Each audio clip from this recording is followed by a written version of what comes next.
We started this doubleheader on Fox with a shootout. Got a pretty good feeling we could have another here as Oklahoma gets ready to take on Texas Tech from Jones AT&T Stadium in Lubbock. Now we say welcome inside. Joe Davis with Brady Quinn. Bruce Feldman joins us in just a moment. Now, if offense is your thing, this is the spot. Both these teams averaging more than 40 points per game. Let's start off with Oklahoma, Brady. They've won 3 in a row now. And that winning streak corresponds with a ridiculous stretch from their quarterback, Baker Mayfield, hooking up with D.D. Westbrook. Yeah, they've been looking for someone to step up on the outside all year long, and D.D. Westbrook has been that guy. And it's in part because Baker Mayfield has played better from the pocket. He's been more patient. He's given it time. He's worked through his progressions, and that's allowed D.D. Westbrook to get open downfield. And D.D. Westbrook finally healthy. He had a nagging hamstring injury. But look, it's not just about the passing game with Oklahoma, Joe. It's about the running game, too. But the thing is, no Samaje Perine this week. He's out with an injury, and that means Joe Mixon is set to shoulder more of the load. Yeah, the Oklahoma coaches have taken Mixon off of some special teams. He's going to have to carry more of the load. And look, he's one of the most versatile running backs in the country. He does such a good job running the football, but also catching it out of the backfield, and even splitting out as a wide receiver and catching the football at times. And he had a career high in yards last year versus Texas Tech. So look, the Red Raiders know that they're in for a big challenge tonight. How do they keep up? That's the question. They got a pretty good guy pulling the trigger, and their quarterback, Patrick Mahomes. Yeah, he's been a little bit banged up. That right shoulder, throwing shoulder, has been bothering him. He hasn't been practicing consistently. That led to a somewhat disappointing performance last week versus West Virginia, but don't be fooled. He feels healthier this week, and he is one of the most prolific passers in college football. All right, time to get it down to the third member of our crew. We say hello to Bruce Feldman. Hey, Joe. I visited with Baker Mayfield earlier this year, and he said, you know what, I really don't have the hard feelings with Cliff Kingsbury or any of my old teammates. I really respect how they've done things, and I also respect that they came and voted on my behalf so I would get the extra year of eligibility from the Big 12. Now, the fans, I know they hate me. He kind of likes that part of it. He said that's what makes rivalries special. He's heard some really nasty chants about him already here today, too, by the way. Yeah, it didn't take long for that crowd to get revved up with Baker Mayfield down there. There's his head coach. The longest tenured coach in the country now, one school. Bob Stoops in his 18th season. Hired back in 1999, trying to get his team's 10th consecutive conference win. On the other sideline, 37-year-old Cliff Kingsbury, the second youngest Power Conference head coach. Only Matt Campbell over at Iowa State, younger in the Power Fives. And Texas Tech trying to get its first win over a ranked opponent in 3 years. You have to go back to the 2013 Holiday Bowl win over Arizona State to find their last win against a ranked team. 24th meeting. Oklahoma's won 4 in a row. And overall this season, after the 1-2 start, they've won 3 straight, trying to remain unbeaten at the top of the Big 12. Oklahoma won the toss, elected to receive. Michael Jones goes back with D.D. Westbrook. Off we go from Lubbock. And Westbrook to take a touchback. Oklahoma to begin at the 25-yard line. This run-heavy spread offense, top 20 in the country, scoring 40 points per game. Led by Baker Mayfield.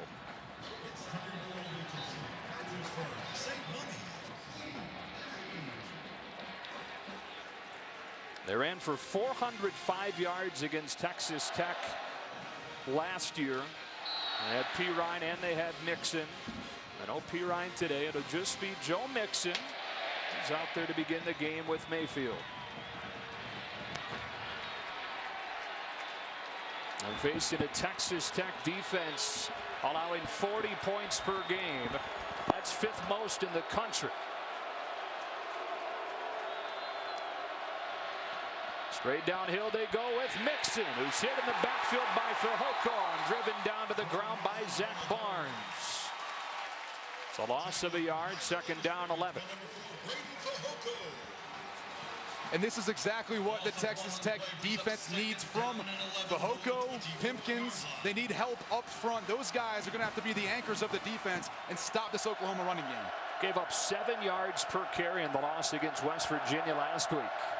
Mayfield's first throw goes outside to A.D. Miller. Brought down by Justice Nelson and a gain of 7. And on Oklahoma's first drive, it's 3rd and 4. The biggest question is whether or not Texas Tech's defense is going to pressure Baker Mayfield. They've struggled all year long getting off the field on third down, but they've got to try something different. Defensive coordinator David Gibbs has to try to find a way of putting more pressure on Baker Mayfield and maybe forcing a turnover.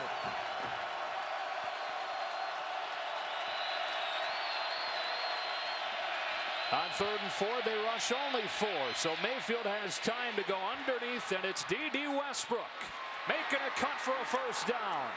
Coming off the best 3-game streak for a receiver in Oklahoma history. More than 500 yards and 8 touchdowns as you give us what we're watching for. Yeah, but it starts with the running game, and really Joe Mixon is going to be shouldering the load tonight. Samaje Perine out. Everything's built off the play-action pass, and that's what helps open up D.D. Westbrook downfield.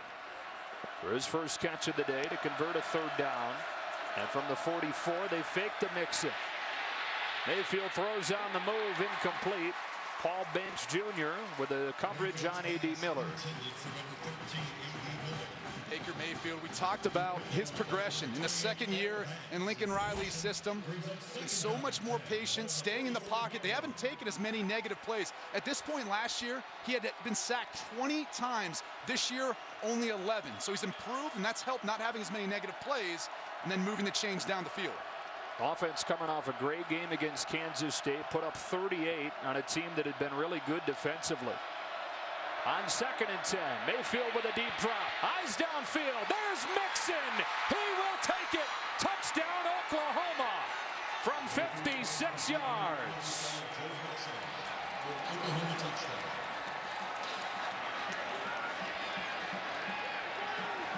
Well, we talked about this in the open. This is what makes Joe Mixon so special, is his versatility, his ability to be able to get out of the backfield, and he's basically going to beat right here.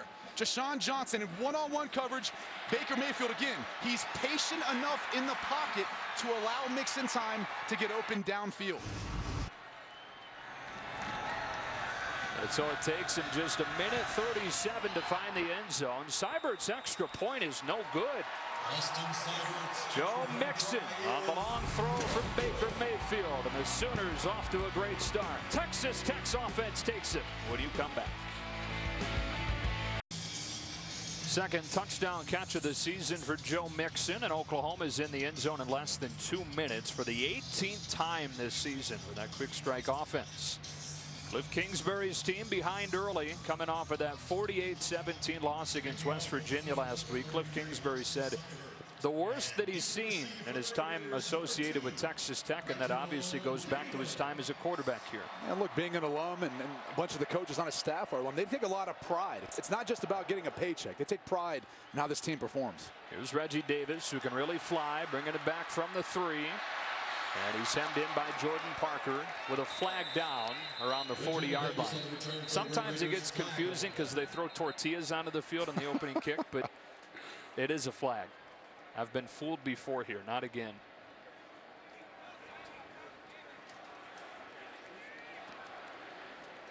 Head referee today is Cooper Castleberry and this Big 12 crew.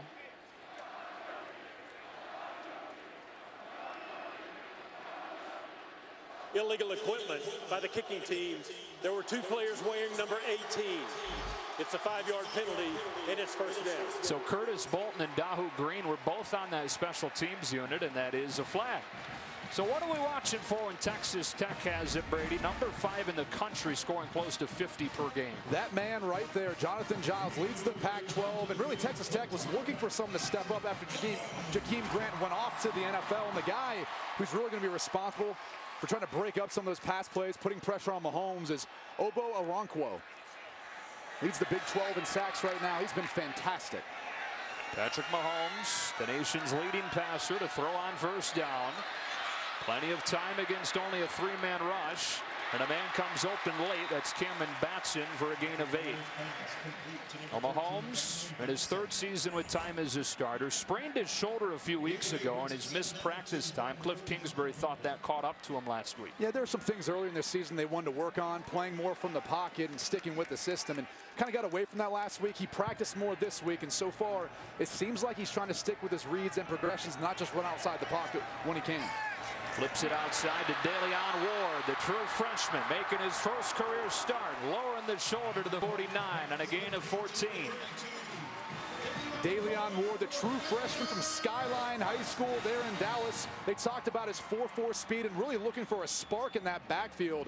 They've had no running game, and it's not just on the running backs or the personnel, it's also on the offensive line. They've had a bunch of moving parts. Justin Murphy was ejected last week. He's going to be out for the first half of this week's game. There's a targeting call last week in the second half of that game against West Virginia.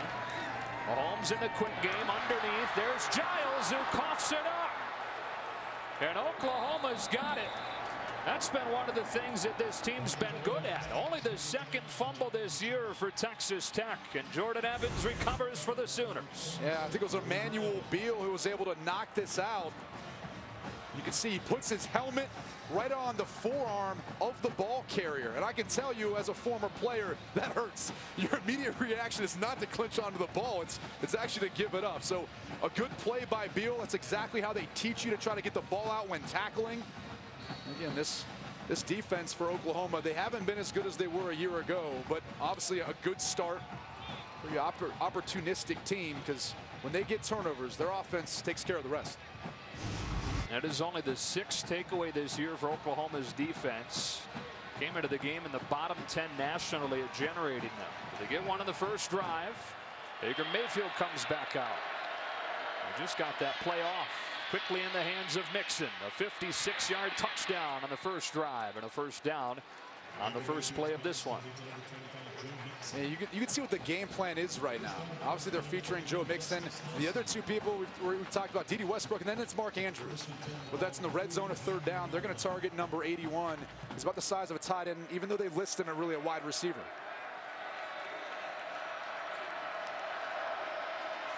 Mixon again. This time he's hemmed in, gets 2, and it's 2nd and 8. Colin Hill there with Keyshawn Allen. The helmet came off Eric Wren, the center. And unless that was the product of a penalty, he should have to come out of the game. There he goes. So that's interesting to note for this play, a new center. I'd imagine it'd be Alex Dalton. Number 63, no? Jonathan Alvarez. And he's got experience. Yep. Perfect snap. Mayfield sets. Even one long. It's Westbrook again. Touchdown, Oklahoma. 49 yards. His 9th touchdown in the last 13 quarters. And there's not a whole lot to this. This is just one-on-one, man-to-man coverage right here. This is the matchup. And Dede Westbrook just beats Polite Bray in a foot race. Baker Mayfield does a good job putting enough air on the football to allow Dede Westbrook to run to it. And that's about as easy as it gets. Some kind of scratch for number 11. In the end zone again. This time Seibert nails it. First drive lasted less than 2 minutes. This drive lasts less than 1. A 49-yard touchdown to Dede Westbrook.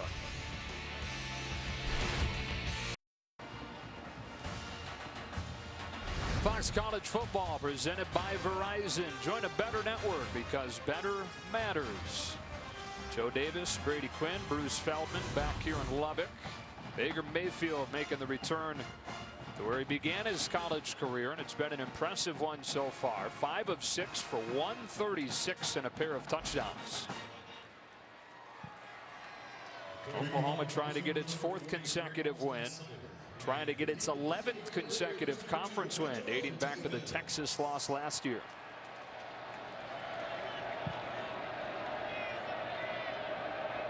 Seibert to send it away.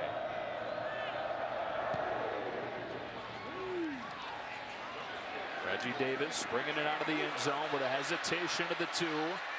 And it cost him. Poor field position for Texas Tech as we go down to Bruce.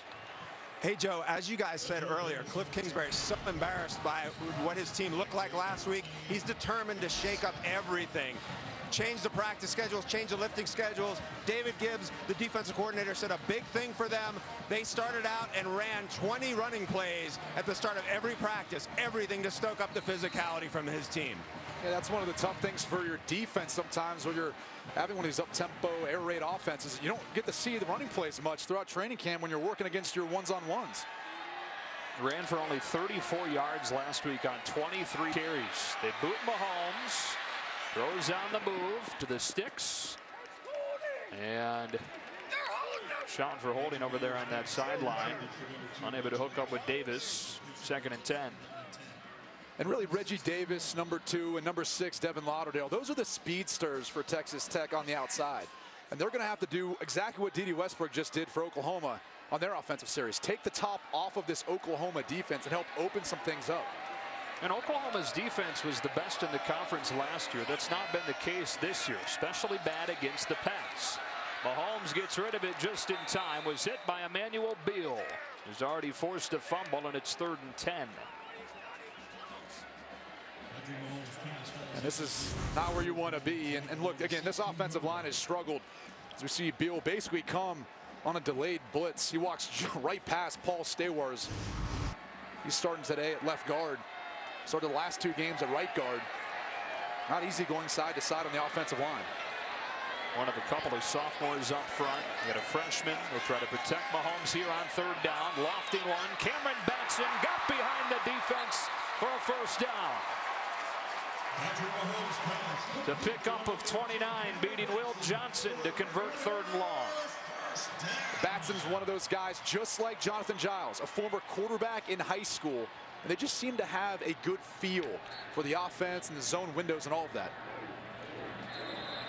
And a whistle. They put Kiki Cutie at tailback. Normally a slot receiver. By number 78 of the offense. It's a 5-yard penalty, and it's still 1st down. Here's one of the issues with these up-tempo offenses. You know, they try to run a unique formation. You can see Bob Stoops is fired up, yelling there at Will Johnson. But they tried to run a unique formation, tried to catch the Oklahoma defense off guard. But the problem is their own players weren't set. And they rushed to run the play, and now you find yourself in 1st and 15. 3rd most penalized team in the country. First time they've been flagged today. 1st and 15. On the slant, it opens up. Tony Brown, only his 4th catch of the season. A guy they had high hopes for, but has gotten off to a slow start. And he goes for 18 and a Texas Tech 1st down. And one of those guys they really had high hopes for coming in.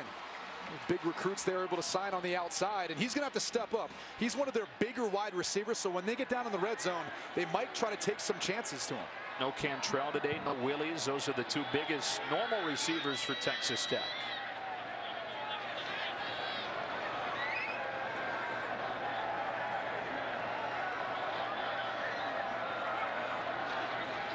This time they bring 5. Mahomes over the middle. It's Giles. Coughed it up the first time that he had it. Here he holds on for a gain of 6, and Okoronkwo stops him. 2nd and 4. And from talking to the Texas Tech staff, they said Jonathan Giles is the guy we trust the most. That's why we put him at our Y position. He's on the inside. If there's pressure, he's the guy that sees it. He runs the right route, and Patrick Mahomes knows that he can get it to him. He's the most sure-handed guy, and he runs the most precise routes. That's why he's always open. Comes out on 2nd and 4. Oklahoma bringing pressure. They swing it outside to Sadler. Got a block in front. Stiff-armed his way for a 1st down before he was slammed down by Thomas. Sadler had his best game last week. Needed to step up again today, and an injured Sooner. That is Thomas who made the tackle. I'll make that Stephen Parker who's down.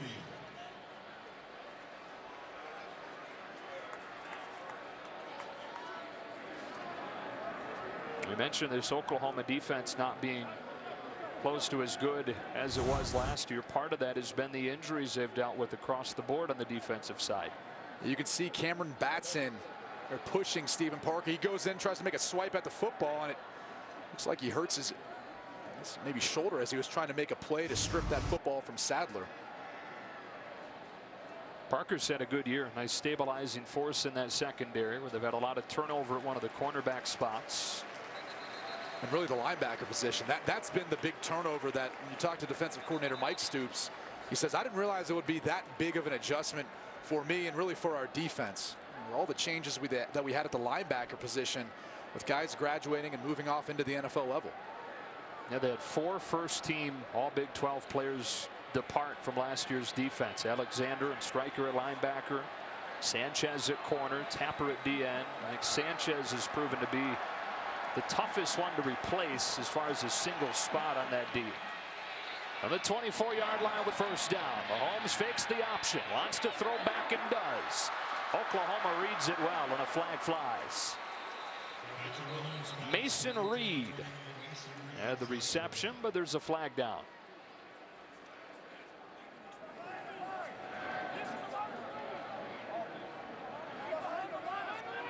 An ineligible receiver downfield, number 2 of the offense. He lined up and was covered up. It's a 5-yard penalty, and it's still second down. Reggie Davis. And so as a wide receiver, they're trying to get, once again, a unique formation they were trying to show for the Texas Tech offense. But if you're a wide receiver, there's number 2. And you can see clearly, look at these two guys. Right here, Lauderdale's covering up Reggie Davis.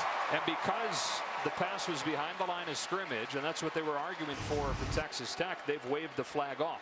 Yeah, and that was the thing that I was confused by, was they were basically trying to set up a boot screen, and it looked indeed as if the ball carrier did catch it behind the line of scrimmage. So there never should have been a penalty. I thought maybe it was just one of those flying tortillas. No, it wasn't. It was a flag, and they picked it up. 8th play of this drive coming.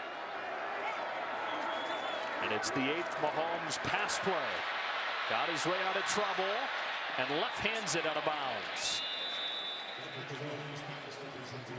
DJ Ward and Okoronkwo applying the pressure, making it 3rd and 2. Well, Paul Stayworth is having a tough game tonight. They run a twist game, and there you can see Obo Okoronkwo. He's the one that really gets Mahomes to get outside the pocket. But look at this. A little nifty. Just getting rid of the football, not trying to take the additional yardage or take a sack. There's Obo. They're down and 2 for Texas Tech.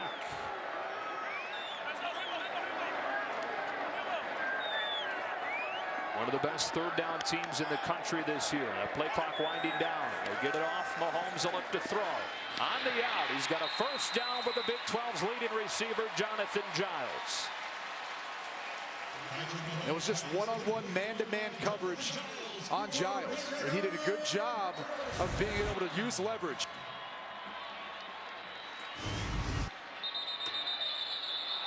And a flag flies again. The ruling on the field was a catch for a first down. The previous play is under further review. And so perhaps it wasn't a flag, but the whistle's blowing, stopping that snap, and they're going to take a look at it. It's one of those things in this day and age of college football, as fast as teams move, the replay booth has started to buzz down if they need more time to look. Yeah, as we take a look at Giles, and it indeed looks like he is able to get both arms underneath the football to secure the catch, and it would be hard to overturn this. It was ruled a completion, and here's another look.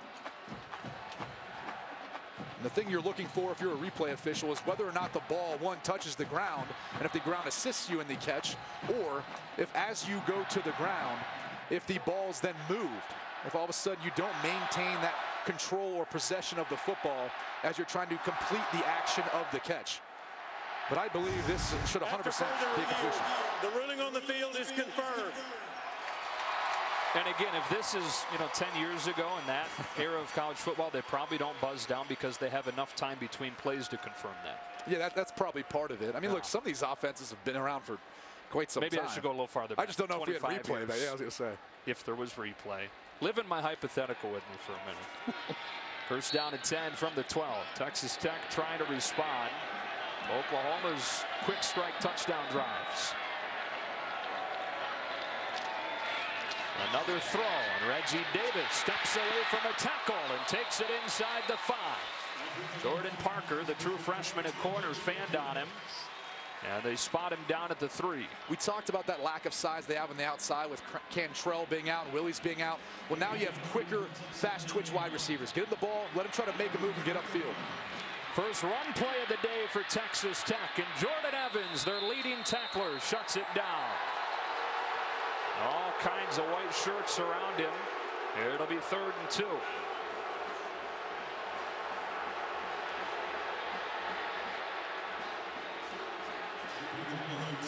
Some extracurriculars going on down there. Hostile environment, night game. It's a blackout here. Jones, AT&T Stadium. Things tend to get weird. Night games in Lubbock. Well, this is the big question now is how do you go about trying to get into the end zone? We talked about the lack of size on the outside as we're watching Jonathan Giles come back into the game. He's the guy I'm targeting. And if I'm Oklahoma, I'm trying to put two guys on him. I don't know if you can win that matchup in one-on-one coverage on number 9, Jonathan Giles. Play clock down to 1, and they've got to burn a timeout. Not a bad spot for it. Talk this 3rd and 2 over. Down 13-0.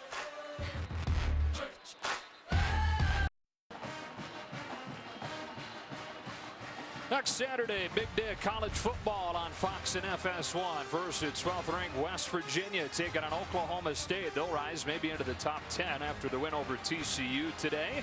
And then on FS1 at 3:30, unbeaten Washington. And we just saw Utah take down UCLA in a shootout in Pasadena. 3rd down and 2 for Texas Tech. They've converted both 3rd downs on this drive. Deleon Ward straight ahead for a touchdown. It's the first of his career.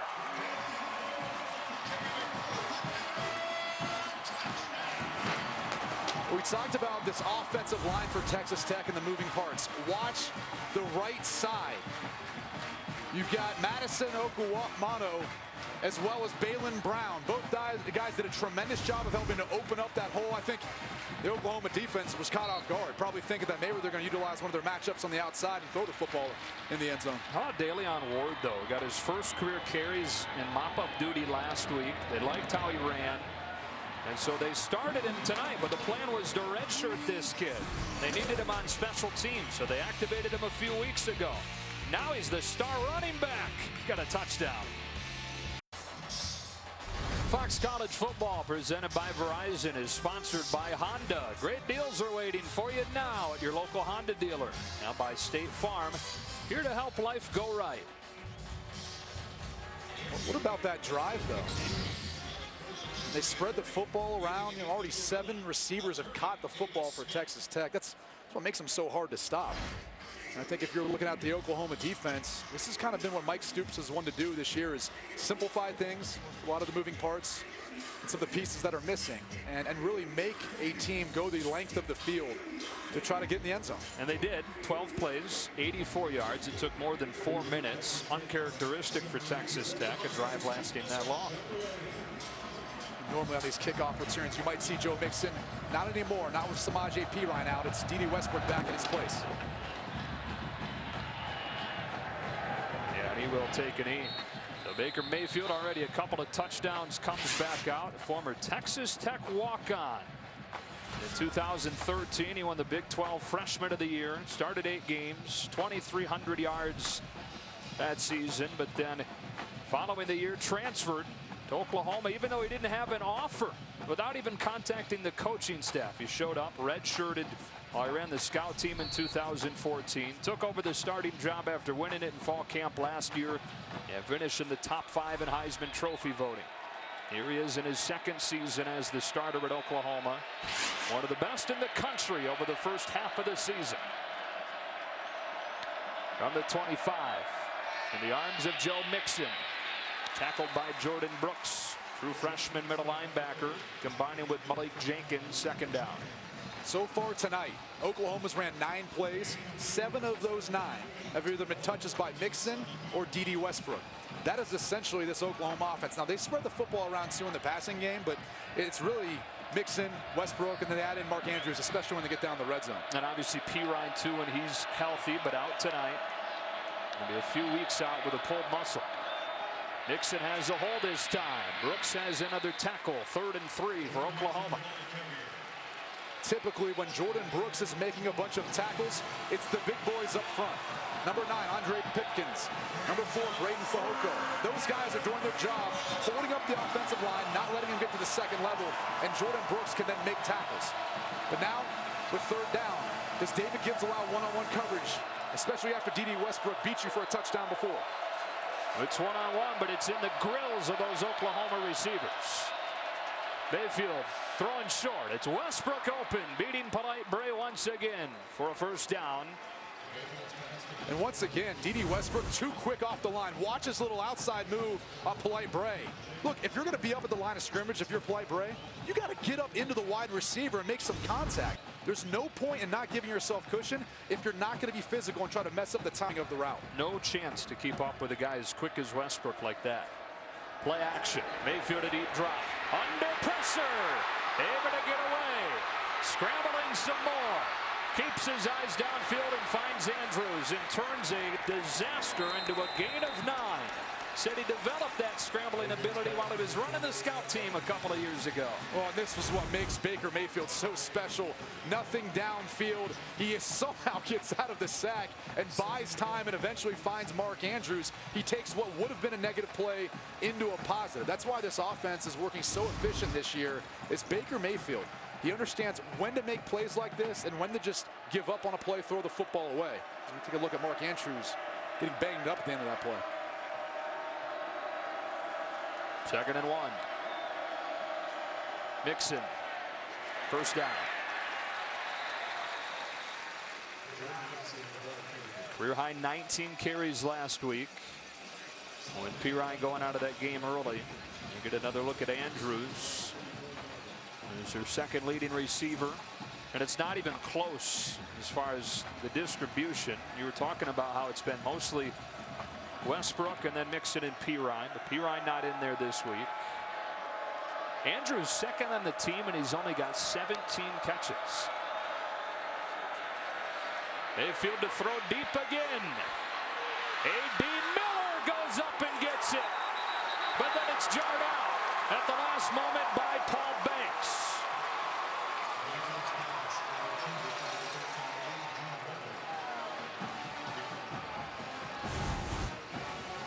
A.D. Miller is a guy who stepped up at times for them so far this year. But credit Paul Banks. He never gave up on the play. He keeps a hand around the shoulder pad, is able to disrupt Miller from making the completion of the catch. Tech very fortunate that Miller wasn't able to bring this in. Almost another long touchdown. Already touchdown throws of 56 and 49. Nixon making cuts into the arms of Jenkins. He got 7 or 8 to make it a 3rd and short. That's the toughest thing about Joe Mixon. His ability to run through tackles. You know, he's listed at 225 pounds. We were down talking to the coaching staff on the field. And I looked and said, Joe Mixon looks a lot bigger. He goes, yeah, he's listed at 225. He's probably more 250. 250. Guy's a load to try to bring down, and he's so athletic. Right, moves like he's 200. Yeah, it's unbelievable. Texas Tech has been unable to get off of the field on 3rd down so far. Mixon pressured in the backfield and dropped this time. Penetration coming from Jenkins. He lost 2 when it's 4th and 5. Well, we talked about the big boys up front. Pipkins, Fehoko, the defensive tackles. Look at the wall this defense creates. They don't allow to get pushed around, and there's Malik Jenkins. He's there to bottle up Joe Mixon and get the stop and force the Oklahoma team to punt. David Gibbs has to be ecstatic about this. Thought about it for a while, Bob Stoops did, but then brought the punt team out. Cameron Batson waits back on this Seibert boot.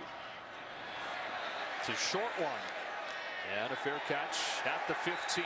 Wanted a flag for kick-catch interference, but won't get it. Time for a game break now. We say hi to Mike Pomerantz. Joe Brady in Dallas. It's number 11 Houston at SMU. Houston coming in at 6-1, trying to keep the playoff hopes alive, but it's been all SMU. Before the half, Ben Hicks, 28 yards. James Prochet. Hicks with 4 TDs in the half, 3 by air, 1 by land.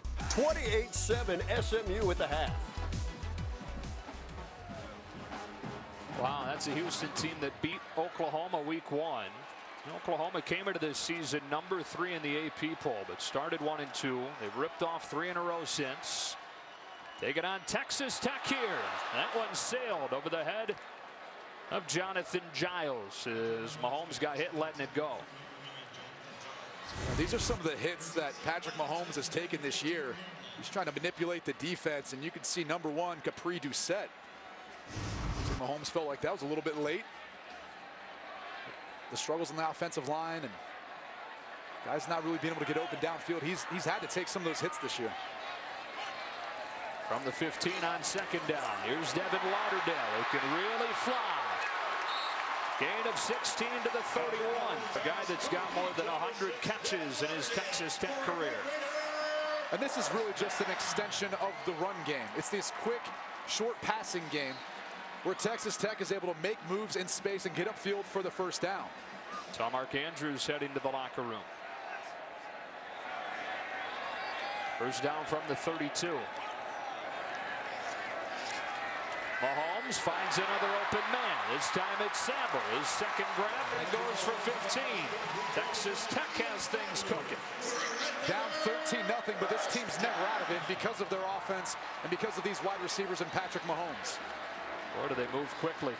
Fake the screen, and now we'll throw it. I think more than faking it, it was taken away. So Mahomes sailed it over QT's head. He's lucky.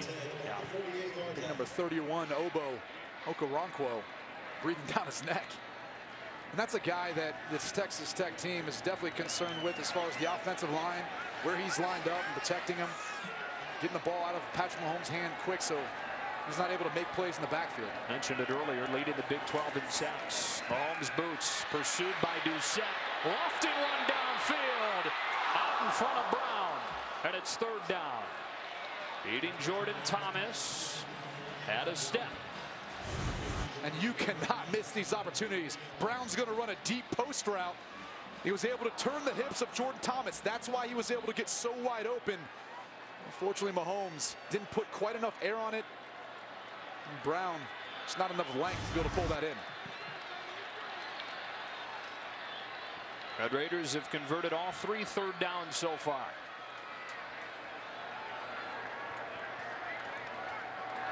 On 3rd and 10. Mahomes over the middle. It's a first down to Giles with a block from QT. Turns the corner to the 12. 32 yards, and Mahomes and the Red Raiders stay perfect on third down. Well, this is what makes Jonathan Giles so special. Watch him come right in this window. He's got such a good feel for where the holes are in a defense, and that's because it goes back to his days playing quarterback. He's seen it from Mahomes' vantage point, so he knows what exactly Patrick wants out of his routes and where he should be at the right time. That's so much success here at Texas Tech, converting guys, quarterbacks, to that Y position. Mahomes dumps it off. Here's Lauderdale. Slipped out of a tackle and got 9. 2nd and 1. Jordan Evans, the tackle. And those plays work because the wide receivers on the outside do such a good job blocking for one another. There's a flag on the opposite side of the field.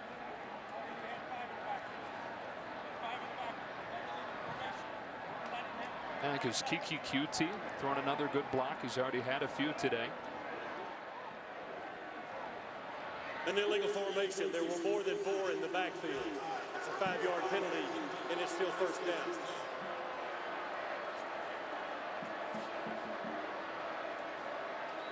These are the sorts of things that obviously stall out drives, and you mentioned it earlier in the broadcast, Joe. Texas Tech has been one of the most penalized teams, and they're going up against an Oklahoma team that's actually been extremely disciplined. They're one of the least penalized in the Big 12. So huge contrast, and look, this is the 16th team in the country. You can't afford to make these sorts of mistakes. Instead of 2nd down and 1, it's 1st and 15. Mahomes pumps, scans, dumps. Reggie Davis gets back the penalty yard. 2nd down. As the Texas Tech offense gets down into the red zone, the biggest key for them is going to be coming away with touchdowns, not field goals. On the other side of the field, the Oklahoma offense is prolific. And the way the Texas Tech defense has played this year, they can't afford to not come away with touchdowns and be able to get 6 points.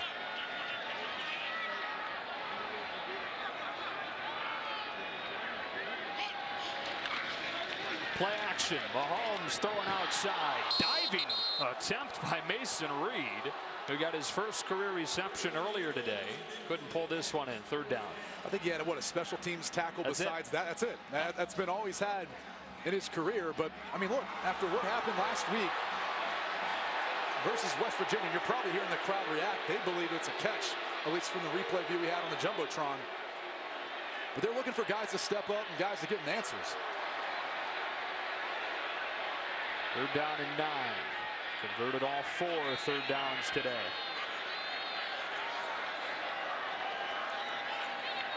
Oklahoma brings only 4, so Mahomes with time to zip one incomplete behind Reggie Davis. And it's 4th down.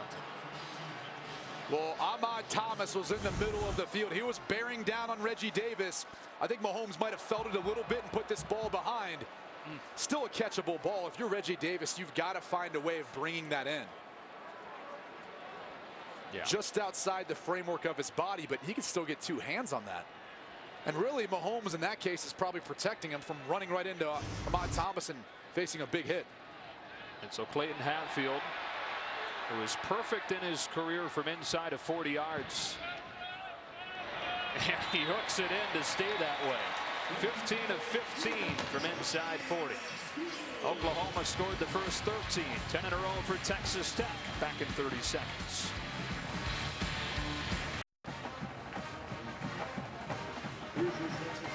Back in Lubbock, Texas. 24th time these programs have met up. Oklahoma's won 4 in a row in this series. Baker Mayfield making his return here to Lubbock, where he started his career as a walk-on. I think everybody involved intimately, so Mayfield and the Texas Tech staff all kind of agreed that it's overblown by guys like us, that everybody's moved on. In Mayfield's case, he's in a great spot. Texas Tech doing just fine as well with Mahomes running the show.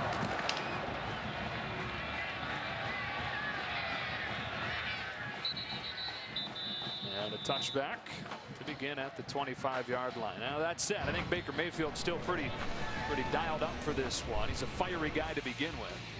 Yeah, I mean, who wouldn't be? I mean, look, this isn't technically his first time coming back. First time coming back to play.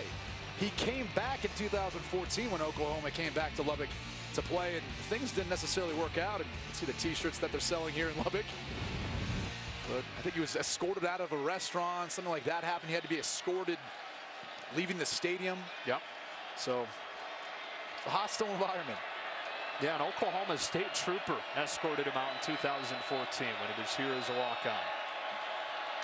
A Oklahoma walk-on, that is. Big hole for Mixon off the right side. And an open field tackle made by DJ Polite Bray. Well, Mixon could have been off and running. 2nd and 2.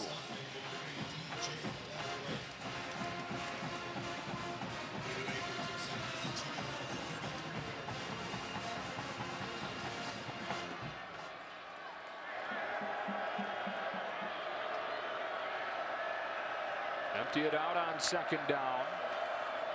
And they flip it underneath to Mixon, who's swallowed up by Zach Barnes. Interesting looking play design there. Bringing him back into the teeth of the defense. Well, you said it. They go to an empty set. How do they do it? They actually put Mixon on the outside. They motion D.D. Westbrook outside as well. So you're thinking, all right, they want to get the ball to the perimeter. Instead, they flip a little shovel pass almost back inside to Mixon. That plays right into the teeth of the Texas Tech defense. They've had all their success getting to the outside. That just made no sense. Sooners don't have to snap it here, but they will. And on 3rd and 2, Mayfield scanning, feeling the pressure. Scramble drills on for Baker Mayfield, thrown to the sticks. It's incomplete. Deshaun Johnson nailing Geno Lewis out of bounds. And the first quarter comes to a close with Texas Tech making it 4th down.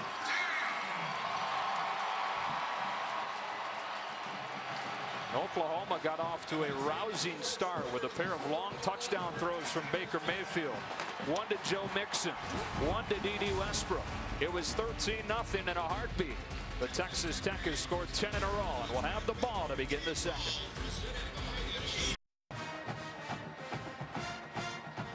Well, it was a little funky. They actually used the break between the first and second quarter to review that last play and have determined that the call stands, that this is not a catch. Yeah, and right there you can see it looks like his foot was about ready to come down in bounds, but then it just kind of drifts out. Deshaun Johnson does a good job of pushing Lewis out of bounds.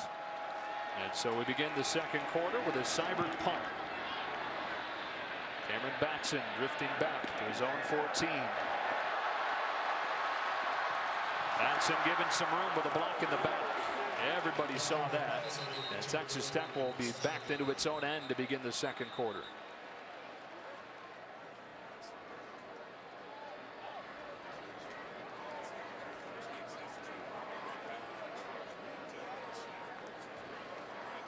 Two penalties in the first quarter. They're going to have a third here. Had 10 of them against West Virginia last week for more than 100 yards as part of that embarrassing performance in Kingsbury's An illegal words. block in the back by number 26 of the receiving team. It's a 10 yards penalty from the spot of the foul, and it's first down. And really both offenses right now have been kind of dominating. Without Texas Tech turning over the football before, the way they're playing right now, they might have ended up driving down the field and getting more points. But I mean, look at that. Each team total yards almost at 200 yards after one quarter. That's what we expected coming into this game. Both teams averaging better than 40 points per game. Texas Tech 5th in the country at 49 per. Obo Okoronkwo stopping DeLeon Ward to begin this Texas Tech drive. Okoronkwo has been part of that rotation for a few years on the defensive side, but his first year as a starter has been a good one. Fake underneath and throw incomplete behind QT. And in a hurry, 3rd and 9.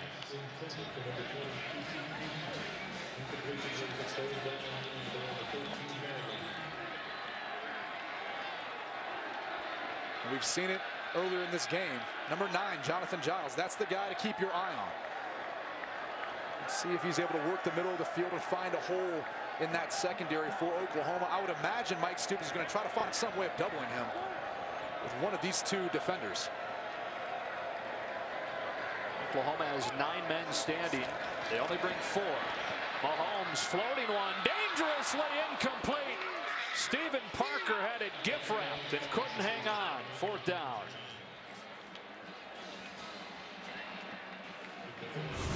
Well, when Jonathan Giles is beating you this much, look at the double coverage here. That's what they call bracket coverage. They're both going to be responsible for Jonathan Giles. One's going to have the inside leverage, one's going to have outside leverage, or in this case, it was Stephen Parker playing underneath, which allowed him to undercut that route and almost get the interception. You know, this Oklahoma defense had 20 interceptions last year. They only have 2 through half of the season this year. Westbrook waits back. Not a very good punt. And an even worse result with a bounce. Oklahoma will have it at the Texas Tech 40 after a 27-yard punt. Baker Mayfield comes back out after this.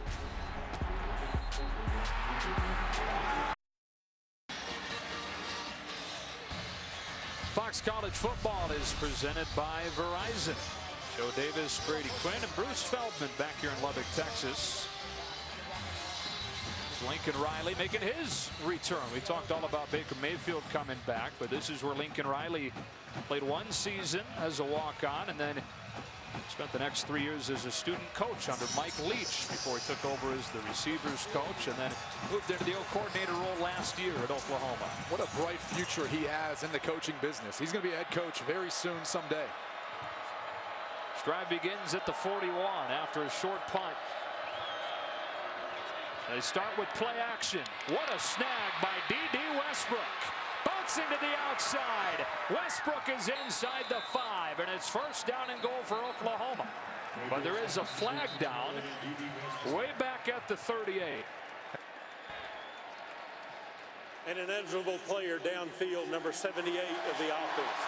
It's a 5-yard penalty, and it's still 1st down. And that's the big right tackle, Bobby Evans. I believe it was number 71 that was called. Let's show it. Here's the right tackle. And this is what happens. They have these things called run-pass options. And no, it was number 78. Big Orlando Brown. And what happens is they've got run blocking called up front, so the linemen don't know if the ball's released or not. They're working up to block their normal run blocking schemes. And that's what happens is they're not allowed to be more than 3 yards downfield. Officials did a good job of catching it. The penalty cost them 43 yards from where they would have been. So 1st and 15 from the 46. Mixon into the short side with a seam, and Joe Mixon, a 1st down and more. Exploding, reaching, in for the Oklahoma touchdown. A 46-yarder, his second of the day.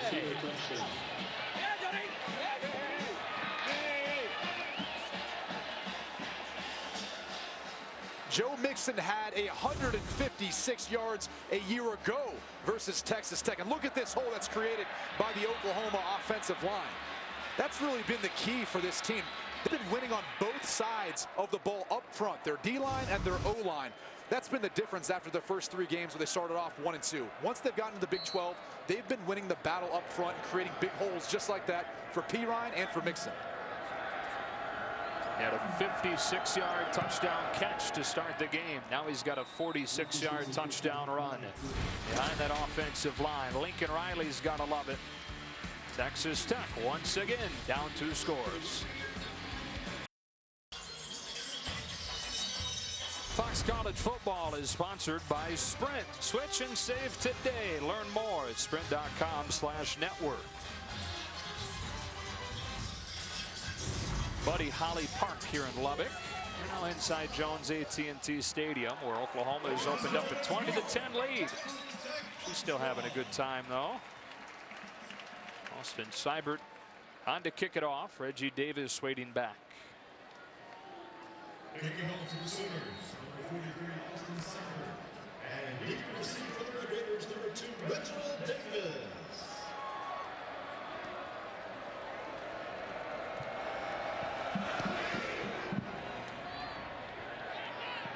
Line drive kick bounces into the end zone. Game break time. Here's Mike Pomerantz. Joe Brady, baseball in Chicago, Game 6 NLCS. Dodgers Cubs already up 2-0. Bottom of the second inning. Dexter Fowler, the RBI single to left. Caught in a rundown, though. That would end the inning, but the run does score. Cubs wanted to get to Clayton Kershaw early, and they have. They lead 3-0. Bottom of the third. Joe and Brady a win tonight. Chicago goes to the World Series to face Cleveland. What is Wrigleyville like right now? Oh, and probably. What will it be like? Hoping Steve Bartman isn't making his way to the stadium. Yeah, last time they were up 3-2. That's what happened. First down and 10 from the 25-yard line. After the first 3 and out of the day, Texas Tech goes back to work. Mahomes finding Davis, incomplete. Our producer, Jeff Gowan, was the producer of the Bartman game back in 03. Oh, yeah. He made sure to focus in on Steve Bartman. He's never been able to go back to Chicago ever again. Don't put it on Gow. Look at this Texas Tech offense, though. I mean, really, when you look at their success on their drives, it's the times when they don't fumble the football, they're not penalized, and they don't get in front of themselves. 2nd and 10. Oklahoma's not brought a ton of heat. The question here is, did Okoronkwo draw Steele off? A false start by number 78 of the offense. It's a 5-yard penalty, and it's still 2nd down. Well, when Okoronkwo is lining up across from you, I mean, look, you're tense because you understand the speed that he possesses to get off of the edge. He's had 4 sacks in the last 3 weeks to start a Big 12 play in the track stance.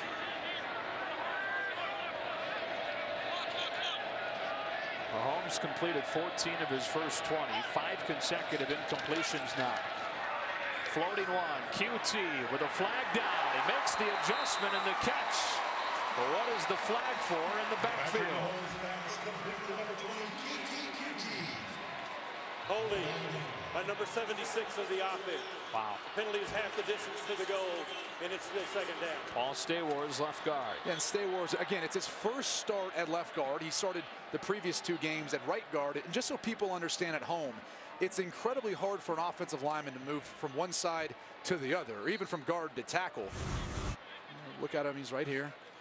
He struggled tonight so far, but it's tough. Your footwork's different. The way you place your hands are different. You got to flip things in your mind, and it's tough to do in a course of a week. Cost him 38 yards. He makes it 2nd and a quarter of the field for the Red Raiders. More heat coming off of the edge. Davis has this one and bumped out of bounds. Crossing the 20 by Jordan Parker. Defensive coordinator Mike Stoops talked to us a little bit about some of the difficulties, some of the changes he's had on defense this year. And you can see right away there's a lot of soft coverage on the outside. Texas Tech is going to be able to take advantage of that unless these cornerbacks get up in the face of the Texas Tech wide receivers and challenge them. They're down 12. I mean, look at the space you have down here.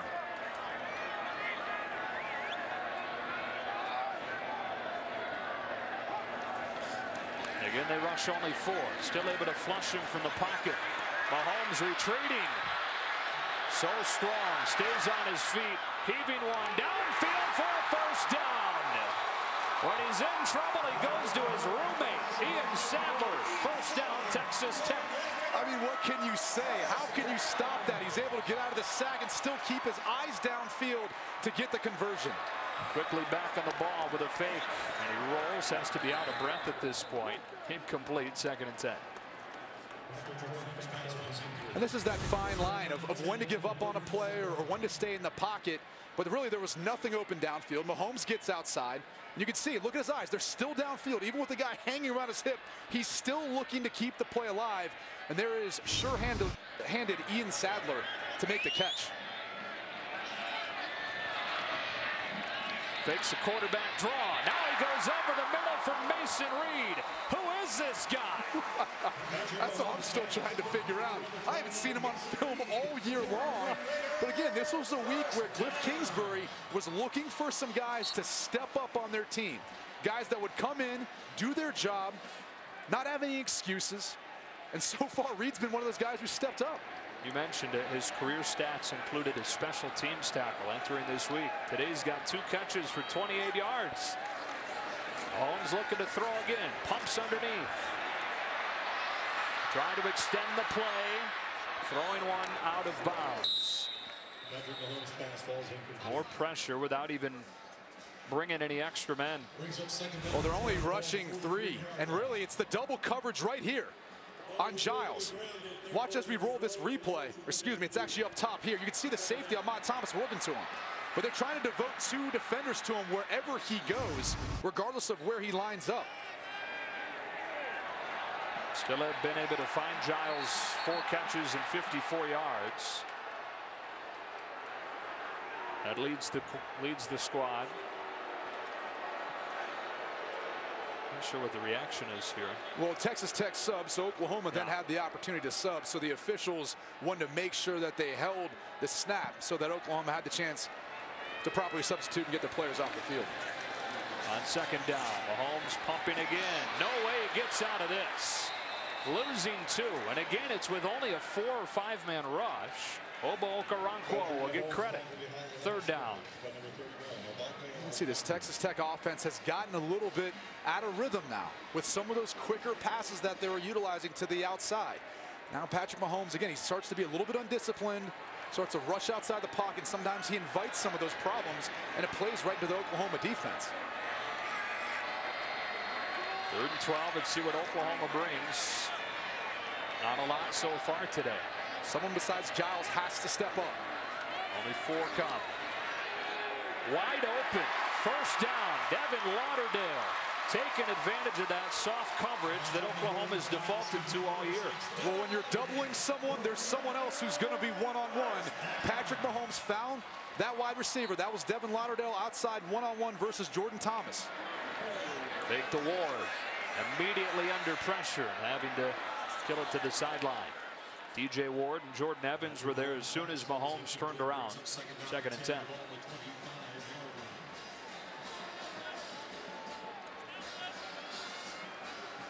Couple of long 3rd down pickups on this drive. One was a 10 on a 1 to 10 difficulty scale. The other one was like a 2.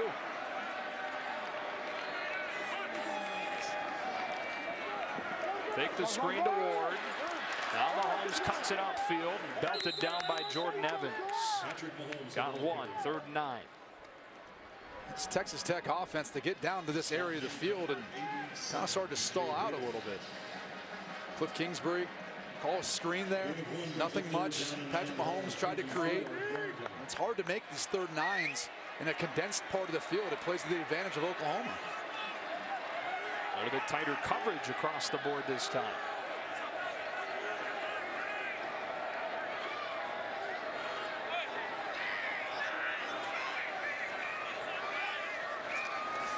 They're bringing pressure. On the slant, Reggie Davis sure-handed tackle Jordan Parker, and it's 4th down and 1 for Texas Tech. Cliff Kingsbury saying stay out there. They're going to go on 4th and 1. This is going to be a quarterback sneak. And he got it. Boy, the near official did not give him a very good spot, but the far side official looks like has it taken care of. 1st down, Red Raiders. And look, they don't get under center but to do basically one of 3 things. The majority of the time, a quarterback sneak, or they spike the football. It's also, sometimes they'll hand the football off on a dive as we've got an injured player down for Oklahoma, and that's Matt Romar. That is a guy that you cannot afford to lose on this defense. He is the anchor up front, and he seems to be in some pain. Already without a pair of starting defensive linemen. And they lost so much from last year, and they've lost so much as this year's gone on with the guys trying to replace the all-conference players that departed. And that's where you see the numbers that this defense has struggled to.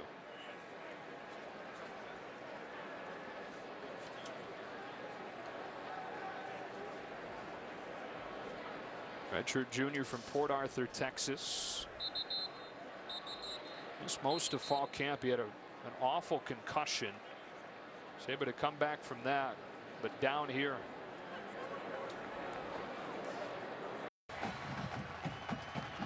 It's Matt Romar, who was helped off of the field. They're already without Matt Diamond, already without Charles Walker.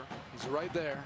And obviously the linemen are firing out for Texas Tech to help Patrick Mahomes get some leverage and some push. And in doing that, Matt Romar gets kind of rolled up on. It's an unfortunate part of the game, but it's how the game's played. He's getting a little bit thin up front for Oklahoma. Leon Ward off the left side. Gets 3, 2nd and 7. Silver lining for Oklahoma in this case is that if you could pick any team to face with a depleted defensive line, this is probably it. #1 passing offense in the country. Go to the bottom 5 as far as running the ball. 2nd and 7. Mahomes pulls, has a block from Reed, has a Texas Tech touchdown.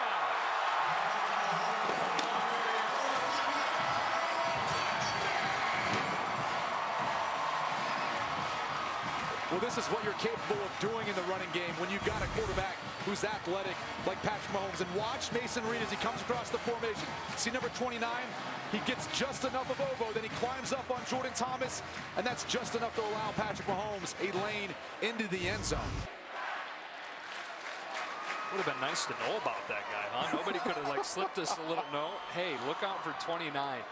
It's not played all year, but it's going to be important today. Couple of catches, and now a key block to get Mahomes in. Another long touchdown drive for Texas Tech. Back to within 3. Fox College Football, presented by Verizon, is sponsored by the all-new 2017 Ford Super Duty. This is the next level. And by Goodyear, hardworking tires that deliver blimp-worthy performance. Beautiful night in Lubbock, huh? This is about as good as it gets for football weather. Temperature dropping down around 70 for kickoff. A little bit breezy, but that died down some as the game got going. It's Michael Jones. Got the cell phones out. Or are those not cell phones? Are those something else? No cell phones. Cell phones, all right. Wow, everybody's got them going.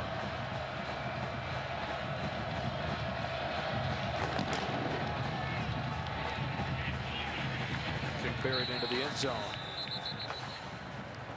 Time for the Pacific Life game summary. Just about what we expected so far, huh? Yeah, an offensive display by both teams. We knew coming into it with both quarterbacks, Baker Mayfield for Oklahoma and Patrick Mahomes, that this was going to be a very pass-heavy game for both teams. But with Oklahoma, they've been a bit more balanced. And, you know, credit offensive coordinator Lincoln Riley. You know, he's really tailored this offense. After they lost last year to Texas, he looked in his backfield and said, you know, I got to rely more on Samaje Perine and Joe Mixon running the football and sprinkling some for Baker Mayfield, and built things off of that. That led them to win the Big 12 championship, and it's really continued to have success once they've gotten to the Big 12 play this year. Drive beginning at the 25 for Baker Mayfield and the Sooners. They look to throw. wants to go downfield. Instead, checks it down for a first down to Dimitri Flowers, who's been a big part of this offense's success at the fullback position. He doesn't get too many bones thrown his way, but that time he was split outside as a wide receiver, and he wasn't the first option, but Baker Mayfield was confident enough that he would eventually get open, waited on him, and found the completion. Here comes Mixon, patient running, got around one man. Stiff arms Deshaun Johnson. This is a man's run by Joe Mixon inside the 40. Reverse field.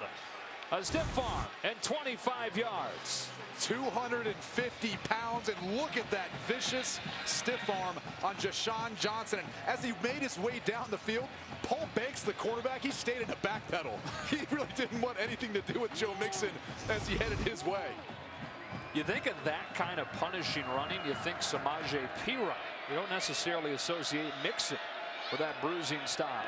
First down from the 38. Fake to Adams, throw the slant. Mark Andrews first down. You saw Andrews go back to the locker room earlier. Good sign for Oklahoma fans that he's back. And that's what we call cause and effect. You see the big run, so now that play action pass fake is that much more meaningful, and it opens up wide receivers in the back end.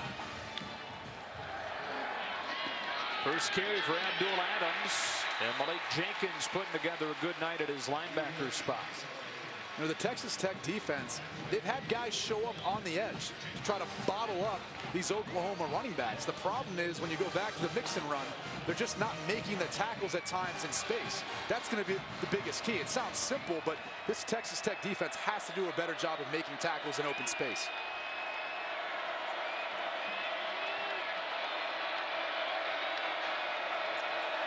It's a trick play. Westbrook on the reverse. And D.D. Westbrook sets up first and goal. Not sure where Dimitri Flowers is going. Flowers ran right by a guy that he could have blocked. They still got a first down. I actually think they were trying to set up a pass because Westbrook started to look back across the field, but no one was really open. I think they're all still fooled by the initial run play. So then Westbrook did the smart thing and just carried on up the field and got the first down. So that would explain Flowers, who's got a reputation for being a great blocker, just sailing right by DB. Texas Tech has not stopped a soul in the red zone this year. 29 consecutive drives have ended in scores once they've entered the red zone against Tech. Mixon downhill for 3. And that's one of the toughest things when you're talking about defense nowadays in college football is you're going to give up yards. You talk to any defensive coordinator, they just tell you it's too tough to stop these offenses for picking up yards and big plays. It's the red zone that's the key. Forcing them to kick field goals and not get touchdowns, and that's really where Texas Tech has struggled. Second and goal, fake to Mixon. Open is Andrews, and it is broken up by Polite Bray. Couldn't quite get it off in time. Andrews was open initially, but Polite Bray was able to recover, and it's third and goal. Good play action, fake misdirection, and that's why Mark Andrews gets so wide open. He beat Polite Bray off the ball. Fortunately, though, Polite Bray was able to get a hand back in to disrupt the completion. Baker Mayfield couldn't really get his feet set to put any more zip on that. Otherwise, it probably would have been a touchdown. So now third and goal.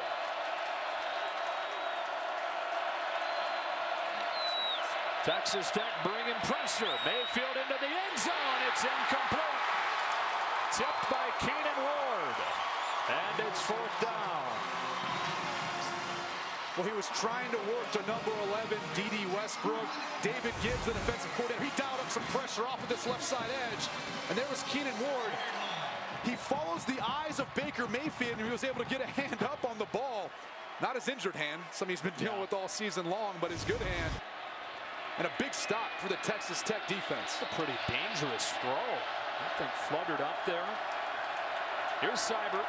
Missed an extra point earlier. And nails this one from 23. Well, look at the sideline to see if Texas Tech considers that a victory.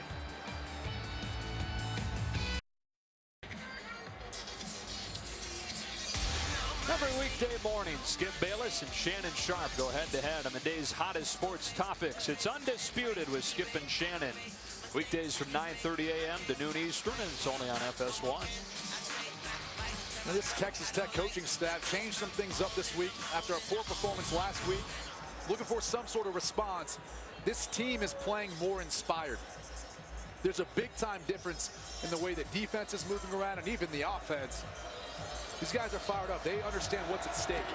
Yeah, they thought they laid down against West Virginia in that 48-17 loss last week. Game break time. Hello again, Mike Pomerantz. Joe and Brady getting ramped up in Wrigleyville right now over on Fox Sports 1. Dodger Cubs Game 6 NLCS. Bottom of the fourth. 24-year-old Wilson Contreras down the left field line. A solo shot off Clayton Kershaw.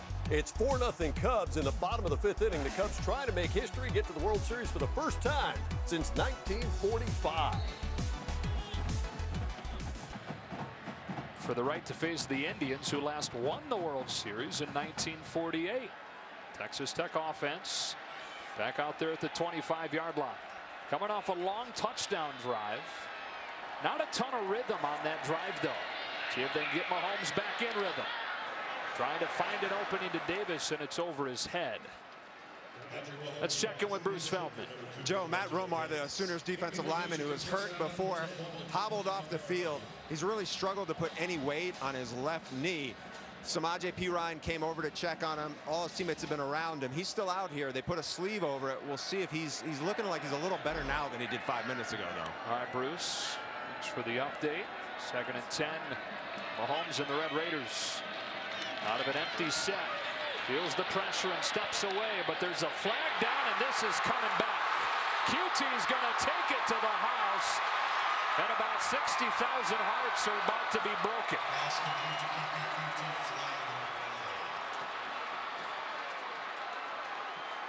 Holding by number 76 of the offense. It's a 10-yard penalty, and it's still 2nd down.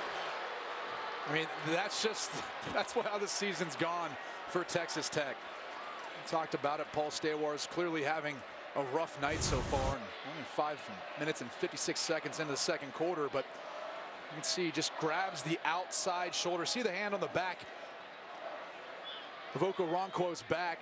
You can see that that's going to be called for holding right here every single time, and that's in part just because of the speed that Obo possesses. They run these different games up front, and all of a sudden when he gets a running start, it gets tough to be able to get in front of him and stay in front of him when you're a 300-pound offensive lineman going up against a guy who's 250 pounds with that much speed coming off the edge. So a 75-yard touchdown that likely would have put Texas Tech in front, wiped off of the board.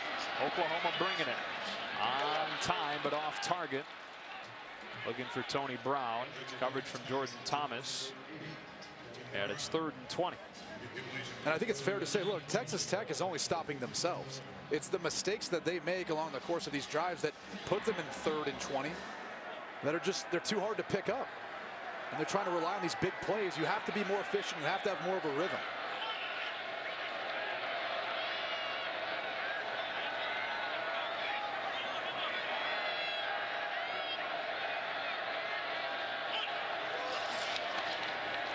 A 4-man rush has him flushed. QT, what a play. Kiki QT hangs on, and they convert 3rd and 20 with a gain of 25. The sophomore out of Lufkin, Texas. He has continued to get better and better and better. You heard Eric Morris, offensive coordinator, talk about him, the progress that he's made, and they just continue to keep feeling like they can rely on him. And another injured Sooner. You take another look, and again, one-on-one coverage. He's going to stutter him around the 20-yard line, which helps him get separation and get upfield, but this is just all QT. And we'll go up and secure the catch. Look at the elevation. QT's only 5'11", but he's got some hops. Looking at Curtis Bolton, who is the injured player for Oklahoma. And they're not booing him for being hurt. They're booing him because they think that he went down to slow Texas Tech. But you see that from time to time. Sometimes when offenses get on a roll, they're trying to play fast. But once in a while, a guy happens to get a cramp. I don't know that it's that hot down there tonight on the field. And all that said, he very well could be hurt. Yeah. We never want to accuse further review of that. Simply pointing out with the 60,000 here in Lubbock had on their minds. So they're going to take a look. Yeah. QT was working one-on-one versus Khalil Houghton. See if he maintains control of the football as he comes to the ground. I mean, Houghton's arm almost assists him in keeping the football from hitting the ground. This will be a great angle. That's a catch. There's no doubt it's a catch. I mean, there's nothing there that would lead you to believe this will be overturned.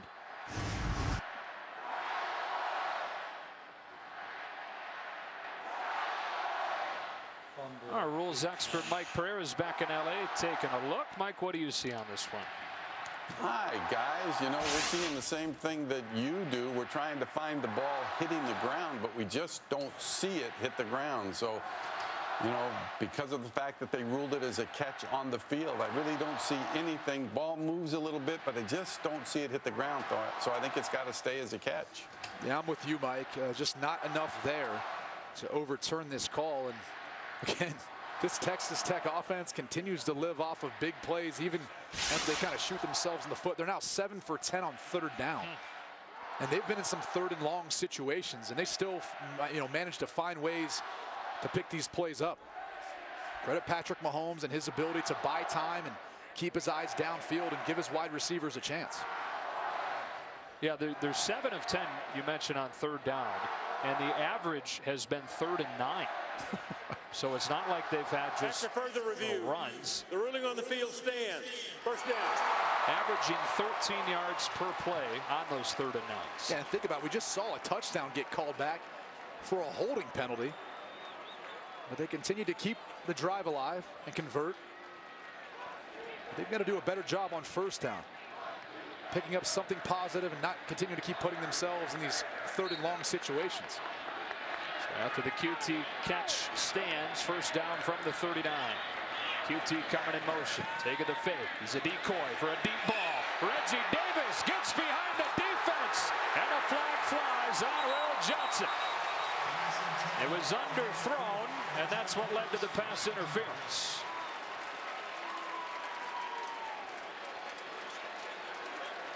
And they'll take that. Pass interference by number 12 of the defense.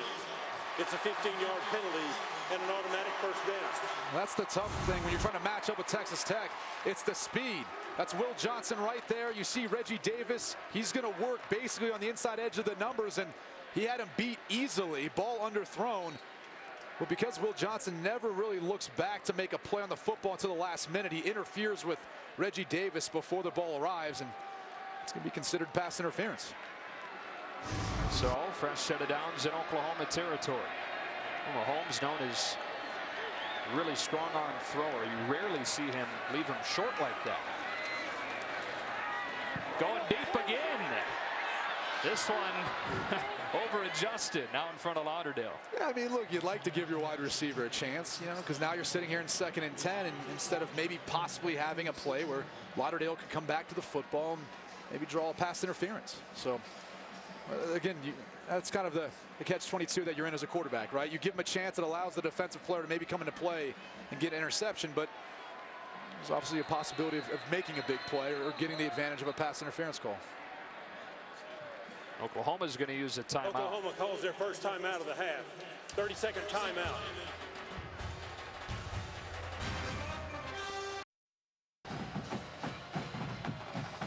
We mentioned it briefly at the start of this drive. Tech had been moving the ball, but with kind of a lack of rhythm. Are you sensing them getting it back?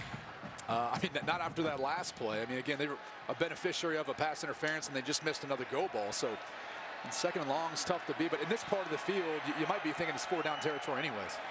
2nd down and 10. 4 receivers into the wide side. Mahomes rolling that way. Zipping one into a tight window for Kiki QT. What a night he's having. That's even with the 75-yard touchdown wiped away by a penalty. Well, they're utilizing the holes in the middle of the field, and they're finding them right in between the linebackers, Emmanuel Beal, number 14, and number 26, Jordan Evans. Pumped underneath. Now floats one. End zone and picked off. Threw it late, and Stephen Parker came over for the pick. Stephen Parker had his eyes on Patrick Mahomes that entire play. They tried to fake a little screen and then throw vertically to Reggie Davis.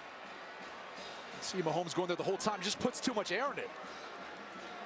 I mean, if you're Patrick Mahomes too, you want Reggie Davis to at least come back and make a play. I don't know that he ever saw Stephen Parker coming across the field. Now, last season, Mahomes was intercepted 4 times by Oklahoma. A couple of them were off tip balls. One of them was right into the hands of a defensive lineman, but that was a career high last year. Yeah, he struggled a bit when they didn't bring pressure on the way, when they didn't bring 4-man rushes, because it allowed them to sit at the line of scrimmage and tip balls and make plays on the ball. Trying to get some breathing room, and they'll get plenty. Joe Mixon breaks across the 30 on a 31-yard gain. What makes the best running backs so special is when they're patient. You know, the hole wasn't there initially, but Joe Mixon knew when to turn on this speed, accelerate through the hole for the big gain. Already has 142, nearing a career high here in the first half. Now Abdul Adams has a gaping hole off the left side and cut down by Jashawn Johnson. The freshman out of Landover, Maryland, he's going to get his fair share of touches tonight. With Samaje Perine being out, they still want to stay balanced for Oklahoma. Make sure they utilize the play-action pass game, so they're going to run it. What a swing in momentum in these last few plays. Here's Westbrook with a couple of blocks at 5 yards. Zach Barnes the tackle.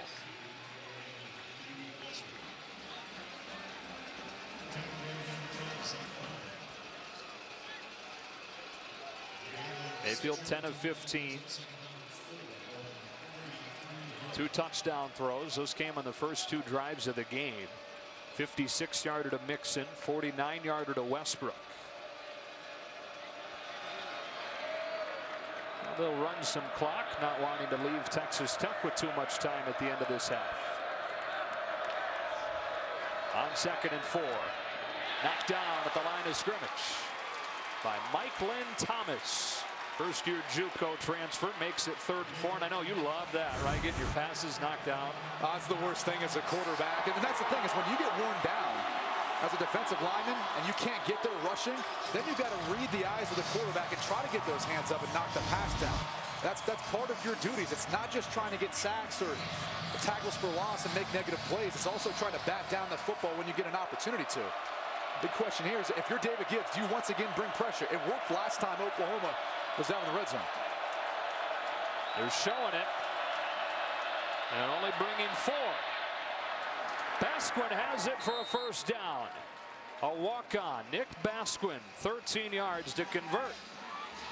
He was working on number 3, DJ Polite-Bray. That's the matchup that this Oklahoma offense wants to work on in one-on-one coverage.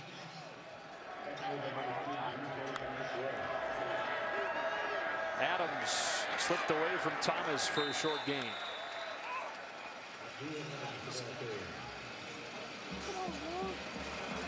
So Adams now one of only 2 scholarship players at running back, with Perine out. Traveled a walk-on in Devin Montgomery, Brady mentioned earlier. Adams giving Mixon a rest here inside of 3 minutes in the first half.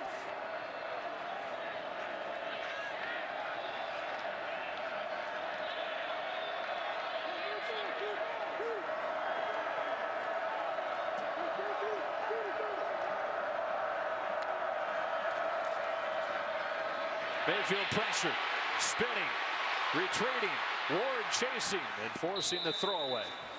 3rd down. There's a man down for Texas Tech.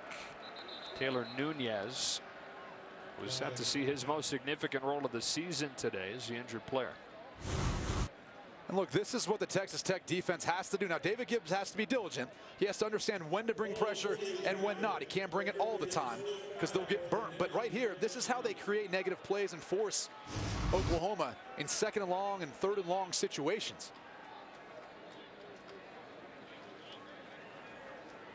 Talk about David Gibbs, and people have talked a lot about the struggles of this Texas Tech defense. But the fact of the matter is, David Gibbs has been successful wherever he's been. You can go back to his time when he was at Minnesota. They were a top 10 ranked scoring defense there in one particular year, never allowing more than 26, 27 points a game. Then at Auburn, top 20 scoring defense again. And the same thing at Houston. You look at the success that Tom Herman's having at Houston right now. It's in large part because of what David Gibbs helped build there as far as recruiting, the guys he brought in, and the things he taught them on the defensive side of the football. If he could just show a little personality, he could really fly. Oh, he's the best. He is. 3rd and 10 for Oklahoma. Mixon back in the game. All the way to the top of the screen.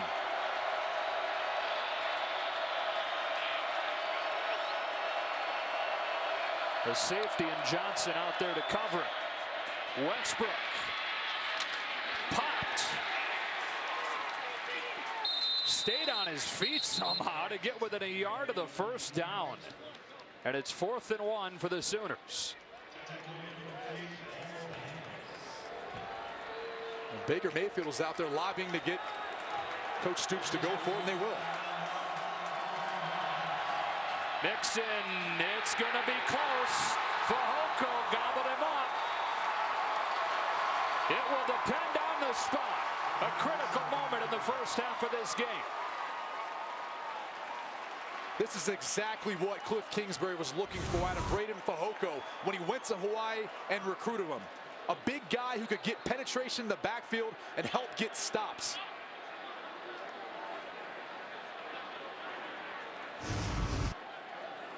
It is close, Brady. I'm looking at where they have it spotted. Just about even with those chains. I mean, from that vantage point, it almost looks like they'll be a little bit short, but it literally might be by a link on that chain. Crowd will tell you.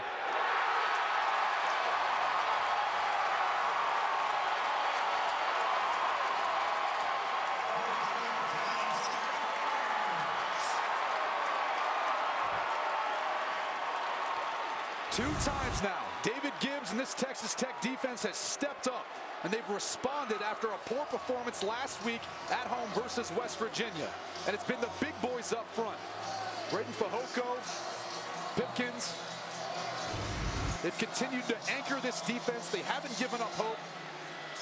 They went back to the drawing board last week, played more physical in practice, and we're seeing it here tonight. So often you'll see a team take momentum with a defense and then take a shot on the first play.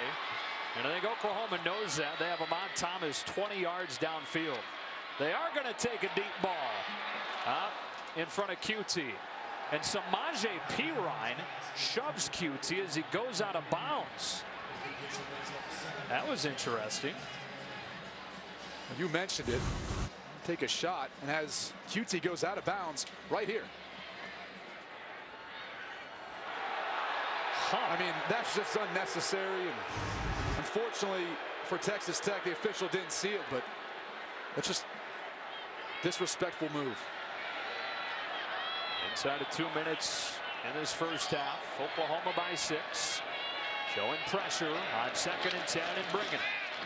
On the slant, QT turning into Mahomes' favorite target at the moment. He gets 8, tackled by Will Johnson, 3rd and 2.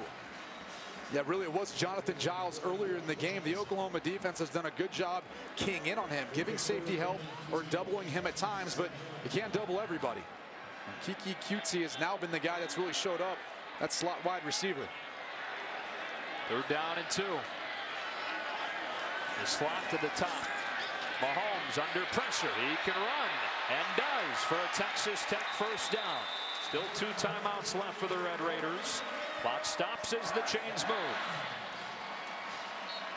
Mahomes is tough to stop once he gets going. He's probably bigger than 230. Yeah. Tucks it again. Makes a move on Evans into the open field and slides down in a gain of 16. This is just playing football in your backyard right now. And this is really where Patrick Mahomes excels. The 2-minute drive isn't really that much different than what Texas Tech normally does. Down to a minute. Quickly in the hands of Batson. Cameron Batson twirling his way for 7. Patrick Mahomes pass complete to number 13, Cameron Batson. Still got 2 timeouts. Use one of them here. Texas Tech calls their second timeout in their hand. 30-second timeout. Here's a look what's coming up on the State Farm halftime with Rob Stone, Dave Longstaff, Matt Leinart, and Robert Smith. Coming up on the State Farm halftime, West Virginia's unbeaten start continued. Would a whiteout in Happy Valley translate to lights out for the second-ranked Buckeyes? And toilet issues in Tuscaloosa, but no tide problems flushing down the Aggies. Joe Brady, back to you guys. So Oklahoma right now trying to keep pace with Baylor and with, believe it or not, West Virginia, who put on a show today against the Horned Frogs. Yeah, and look, people don't need to overreact at this point in time in the season about where teams are ranked. If you go back to the past couple years with this college football playoff, 7 of the 8 teams that made it in the past 2 years were not ranked within the top 4 at this point in time in the season. Yeah. Oklahoma was in a very familiar position last year, sitting there around 16, 15, something like that. They still made their way and is the number 4 team. Out of the timeout, second down 3.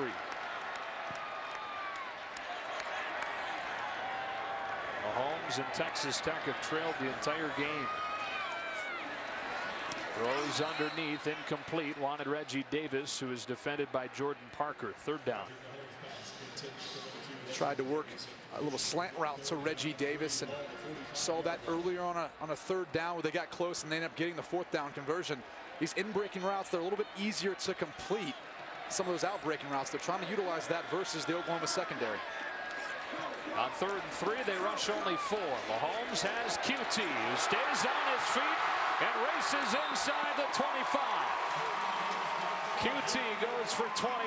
First down, Texas Tech. So they run the slant and then he comes right back out of it. And that's just great play calling by Cliff Kingsbury and his staff. They set everything up in their offense. They've got double moves and different breaking routes based on what they show you earlier in the game. Yeah, you were just talking about it, all those inside routes. Oklahoma obviously seeing the same thing and able to prey on that. 43 seconds left, first down. Mahomes dropping, throwing towards the end zone. What a snag!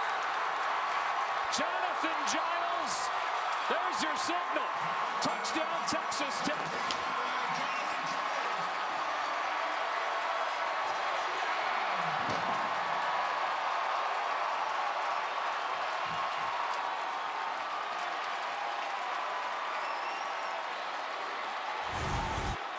With his fingertips as Patrick Mahomes works up in the pocket. Doesn't necessarily get it that high, but literally by his fingertips, Jonathan Giles is able to corral this football in for the touchdown. Does he secure possession as he goes to the ground? Yes, he does. And that took as long to get a signal as I think about any touchdown I've seen. I think they would have been in disbelief that he was able to hold on to it. And now an extra point from Clayton Hatfield. And after trailing the entire first half, Texas Tech has taken the lead.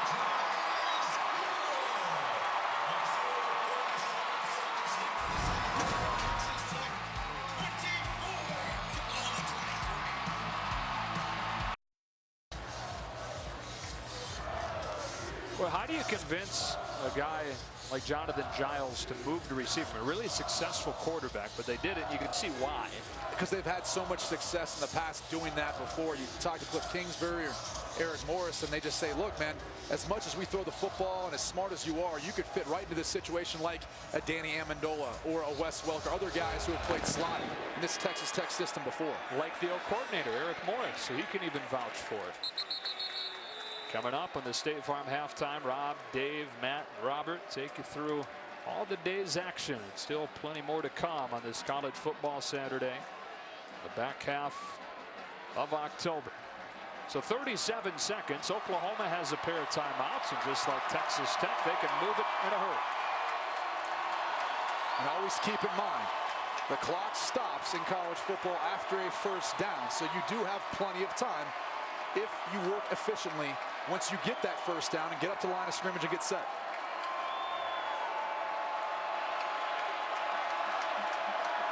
On the 25-yard line, fake to Mixon. Wants to go deep and has D.D. Westbrook inside the 25. How do you leave that man that open? 55 yards, but he's slow to get up. And that's, again, this matchup they're working and utilizing. It's number 3, DJ Polite-Bray, one-on-one right here. And Baker Mayfield's going to roll away from this, and he's going to throw back across the field. That's why the ball's a little bit underthrown. It was a long heave. Of a completed pass is under further review.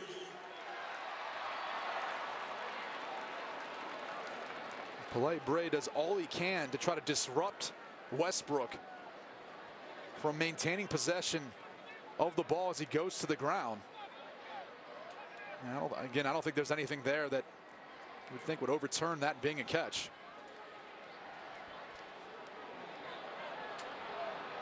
Let's see if we pause it right here. Yeah, I don't know. I mean, when you take a look at it, clearly there it's already passed and he secured the football. I mean, but this is, if you're David Gibbs, the defensive coordinator, you've got to be pulling your hair out after having 2 stops in a row versus this Oklahoma offense coming up big. All of a sudden, you let them back in by giving up a big play with 37 seconds left in the half. I mean, these are the type of things that have been killing the Texas Tech defense in the back end.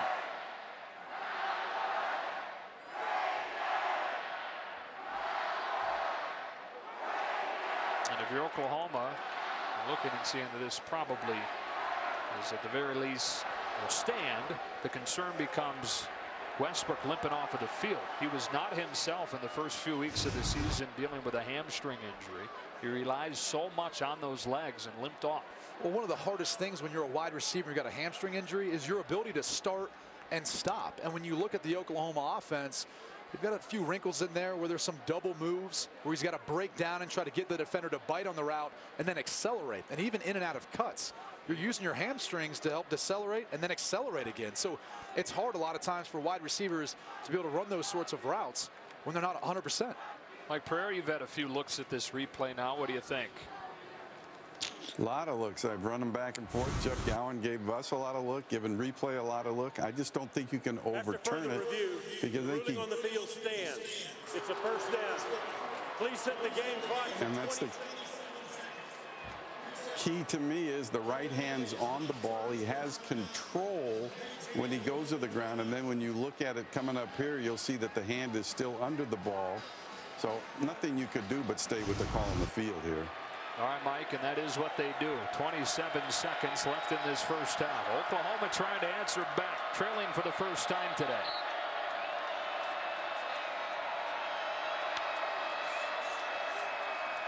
Mayfield sets, end zone, Basquin perfectly thrown.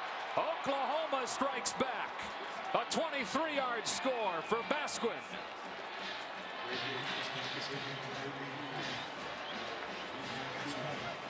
Joe, that was the same exact play. It was just switched. Literally, they ran the same play 2 times in a row, just from different strengths of formation. One's from the right, one's from the left. They went 75 yards in 20 seconds.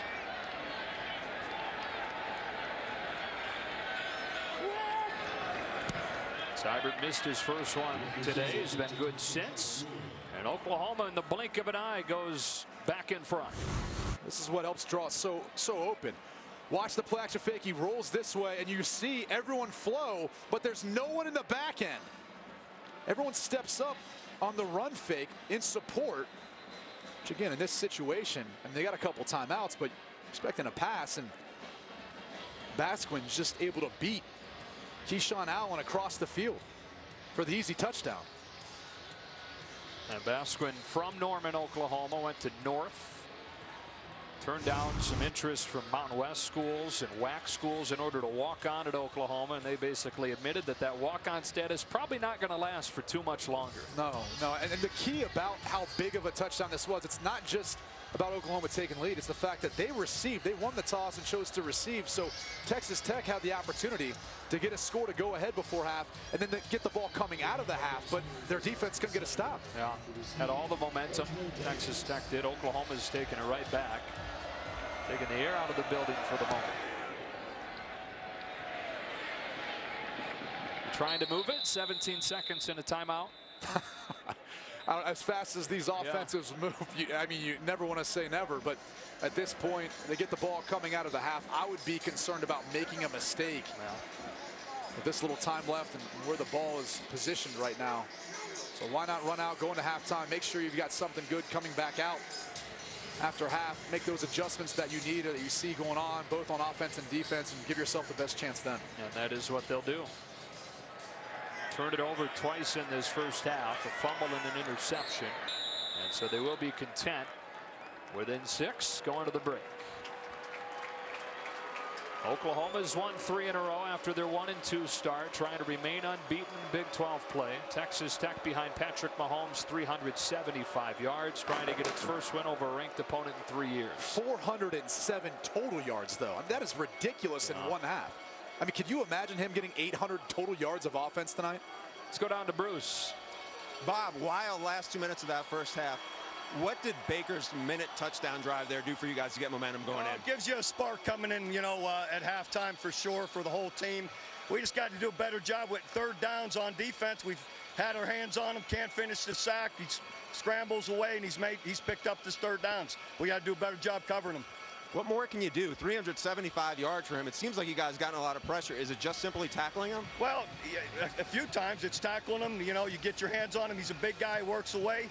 And then other times we just got to do a better job on third downs with our coverage. All right, thanks, Bob. Back to you guys. Yeah, Bruce, that's a key right there. Texas Tech 9 of 12 on third down against Coach Stoops' team. Now we get you to Los Angeles for the State Farm halftime show.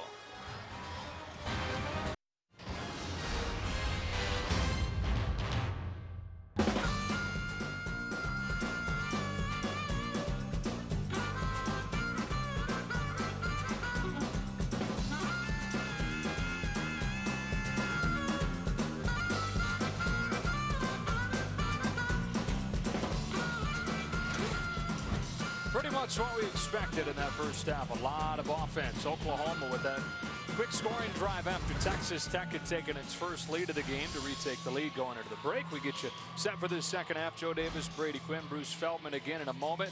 To start off with what Oklahoma did, Joe Mixon getting his fair share today with Pirine out, and he's been huge. Yeah, he's been huge. I mean, 10 yards per carry so far, and the offensive line has done a good job opening holes, but he's just been brutal. Look at the stiff arm. He's so strong once he gets to the second level. Really tough to bring down, and he's got the top end speed as well. And really what happens is once you have the running game going like this, Baker Mayfield and the rest of the Oklahoma offense utilizes the play action pass game that's been big for them. And then it's been Patrick Mahomes. And it's been him creating, buying time while still keeping his eyes downfield and being able to see the big plays downfield. On third down in particular, they were 9 of 12.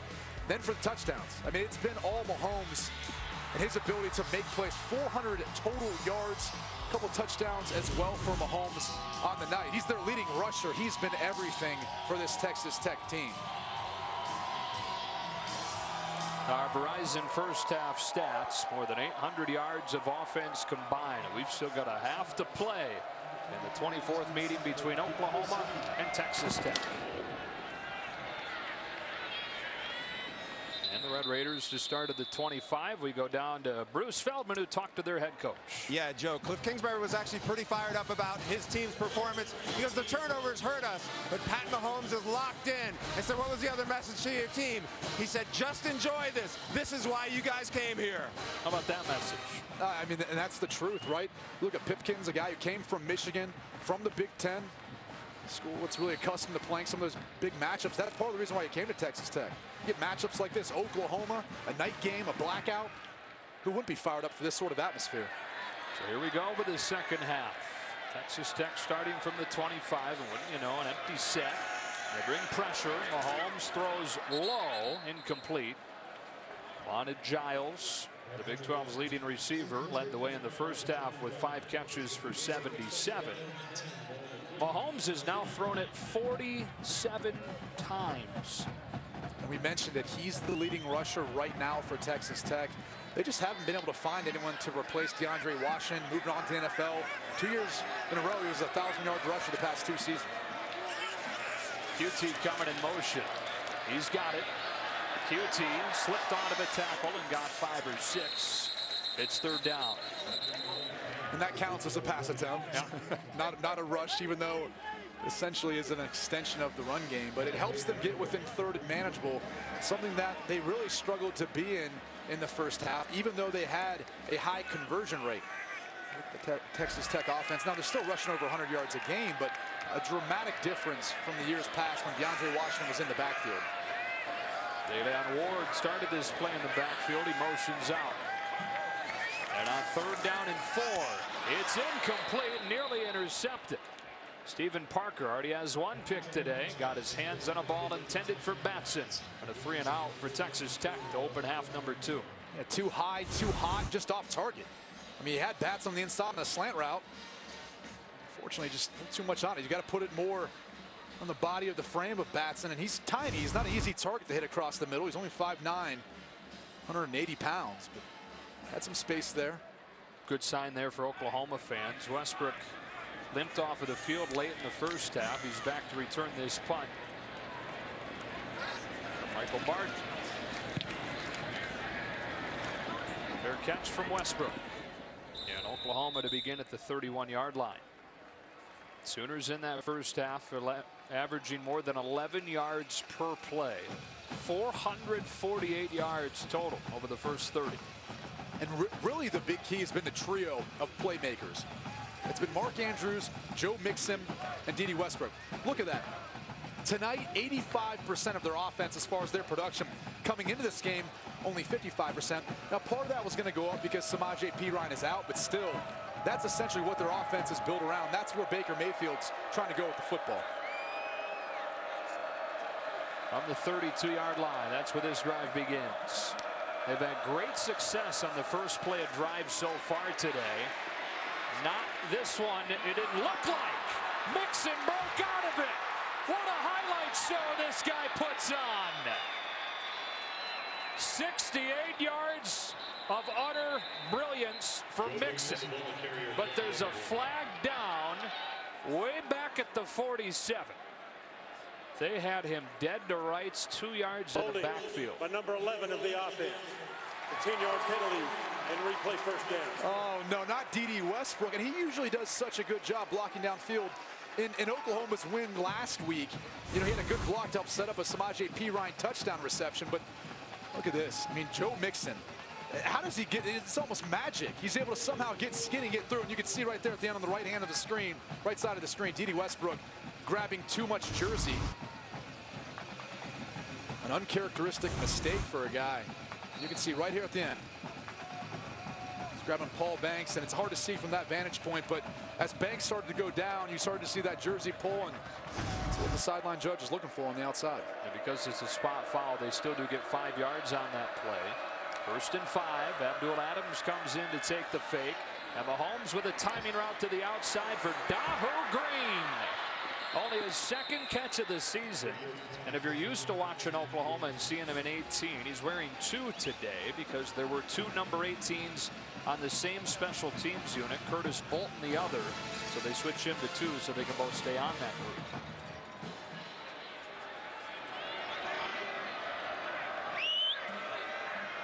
And the reason why Green was so wide open, the running play. They just hit a big run. They got called back.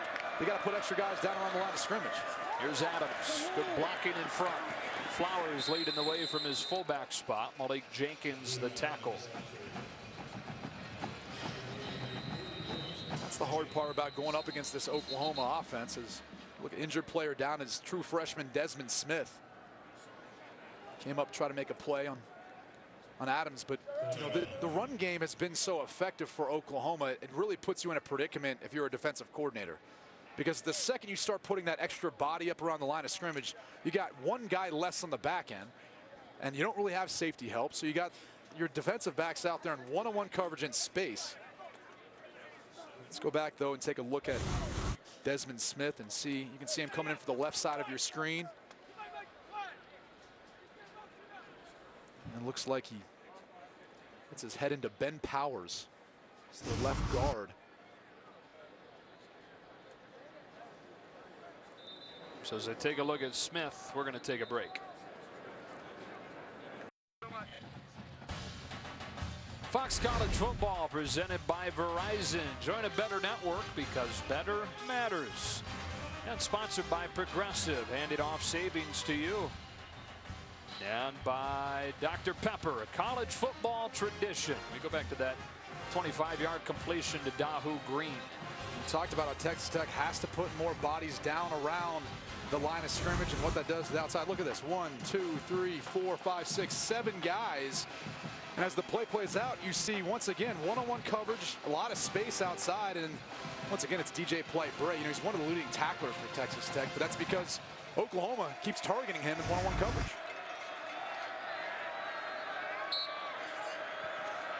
Only the second catch of the year for Green, averaging 38 yards a pop. He is a big-bodied, tall-frame wide receiver. He's going to be special. 6'4", 200. Mixon back in there. He's got it. And in the open field, Justice Nelson pulls him down. Team captain, 3-year starter, makes it 3rd and 1. Seniors that, you know, David Gibbs and Cliff Kingsbury said they really relied on this past week to get this team back and to get them to understand how they need to play the game of football. This is a young team, and they don't have many examples of upperclassmen who can really lead the way, but Justice Nelson is a guy they put a lot of faith and trust in. That's why he's at that nickelback position. At times, it's going to be a guy down around the line of scrimmage, going up against those slot wide receivers. This would be a direct snap to Joe Mixon. And Mixon waits for his blocks to develop and surges for a first down. We talked in the first half, the patience that Joe Mixon has. You hit it right on the head.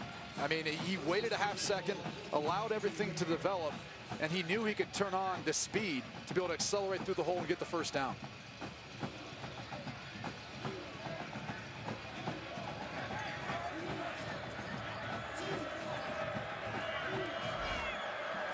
On the 23. On first down. They'll bring 5. It's picked up on the slant. It's Westbrook again for another Oklahoma touchdown. His 2nd of the day, his 10th over the last 4 games.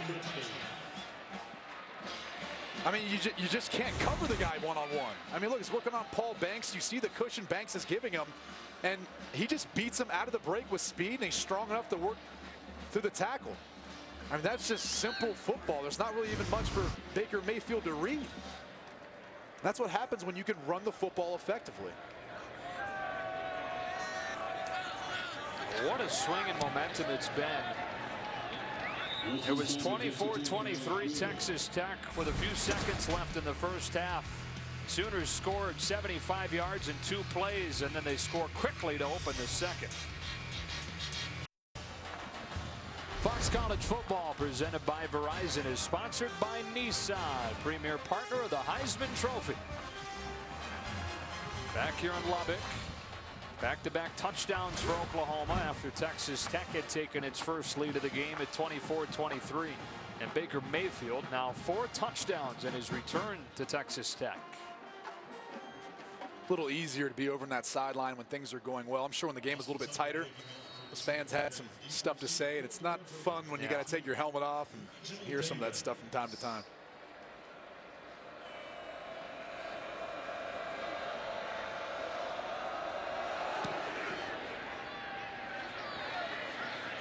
Couple of those 4 touchdowns to D.D. Westbrook. And for more on him, down to Bruce Feldman. Joe, D.D. Westbrook's emergence really in the past month has been the story of the Sooners season. His position coach, Dennis Simmons, who spent a decade here at Tech, said, "We never had a receiver with wheels like D.D. Westbrook. He had the quickness of Sterling Shepard, but just go the distance speed. But he was slowed by a hamstring pull early in the season. And for the first couple of weeks, people just didn't see it on film. And so now that he's healthy after the bye week they got into Texas, he has been torching DBs ever since." From Blinn Community College, where Cam Newton went, Michael Bishop at Kansas State in the NFL, and Kyrie Robinson, another running back. So we got some prominent alum coming from Blinn Community College. Texas Tech back to work. Mahomes dumps it off. Guess who? Mason Reed. First 3 catches of his career tonight. 3 catches for Over 40 yards. You say guess who, and I wouldn't have guessed it would have been Mason Reed. But yeah. The thing I love about it was Patrick Mahomes realized he didn't have time, and he dumped it down. We haven't seen that a lot tonight. He's going to have to start doing it. Wanted to throw the screen. It was red, so he has to throw it out of bounds.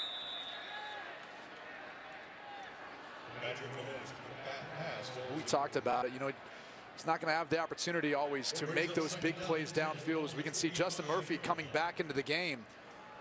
The right guard who was suspended last week after the targeting call. So they get some help up front, a guy with a bit more experience. Shore up some of that protection, a bit more size.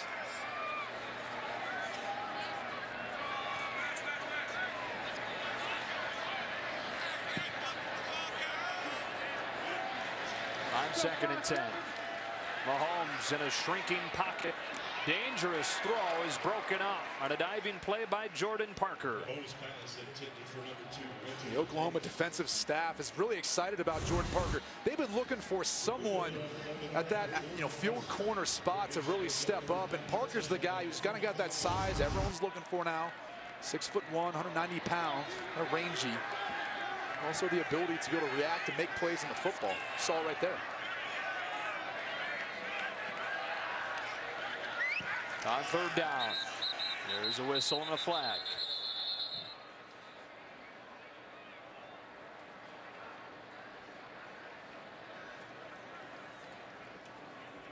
A false start, number 76 of the offense. It's a 5-yard penalty, and it's still 3rd down. This is a night to forget for Stay Wars. You kind of wondered what the changes would be once Justin Murphy came back into the game. Murphy's now at right tackle. Move down Paul Staworth back to right guard where maybe he'd be a little more comfortable, but some hit with a false start. Pressure coming, Jordan Evans, and he finds another window for a long 3rd down conversion. Jonathan Giles. Texas Tech is 6 of 6 on 3rd down and 7 or longer. This is bizarre right now. Texas Tech, a big completion. They're subbing out offensive linemen. Actually, subbed out offensive lineman was Paul Staworth. So clearly trying to set the tone that they're not going to put up with him continuing to get penalties and make mistakes. Fake the Ward. Quickly throw. Here's Giles. Down the sideline inside the 35 with a gain of 7. 2nd and 3. Wasn't a big gain, but a big block by a small guy in Cameron Batson. Watch the hit that he lays on Will Johnson. Never sees it coming. That's 100% legal.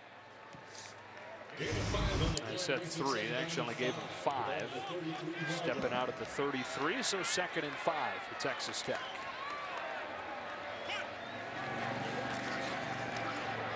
Mahomes again has a window in the middle, but this time off the mark, and Sadler couldn't pull it in. 3rd and 5. This is where Patrick Mahomes really needs to settle in now. Focus in on his targets. He's been a little bit off so far in the 2nd half. Got to do a better job of giving his wide receivers more catch-and-run footballs.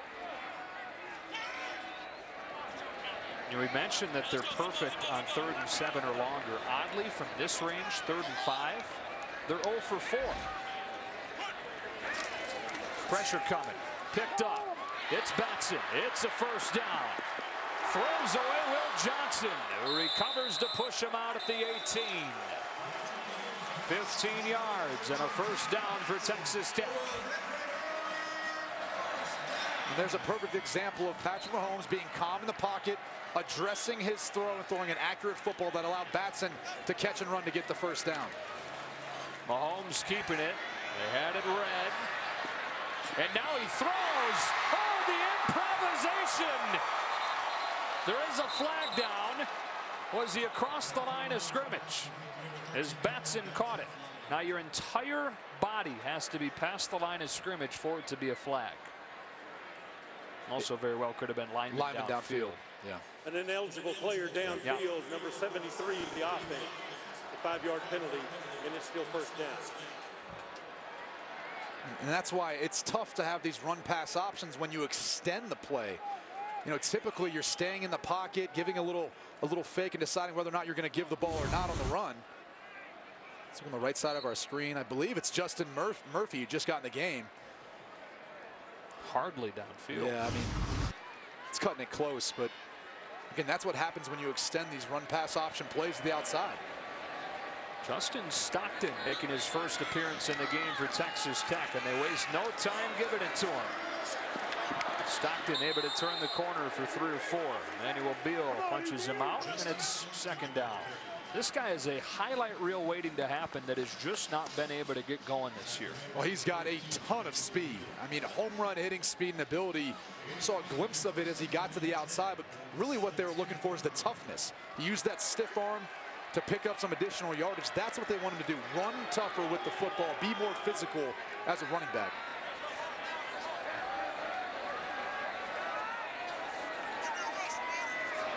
Now back to penalty yards, and so it's 2nd and 10. Quickly to Batson, needs blocks. Jordan Evans couldn't hold on to him. A flag flies in as he carries defenders inside the 10. Cameron Batson only 5'9", 175, but a lot of fight in him. And the flag's back around the line of scrimmage.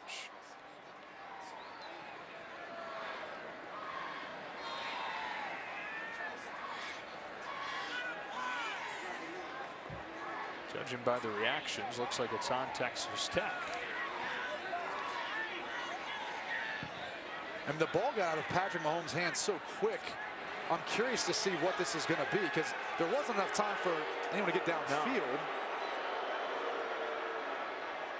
An illegal block below the waist by number 9 of the offense.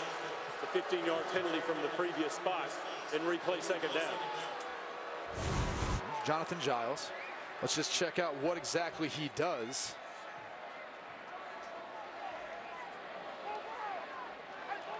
I mean, he barely even made contact. I mean, obviously he attempted to, but usually that's considered when you're going back into the play, not with it. And we've seen guys cut wide receivers on the outside already throughout the course of this game. That moves them all the way back to the 33. And now a whistle. Yeah, not allowed to go back into the formation and block low. Back towards the ball. Giles is definitely headed out.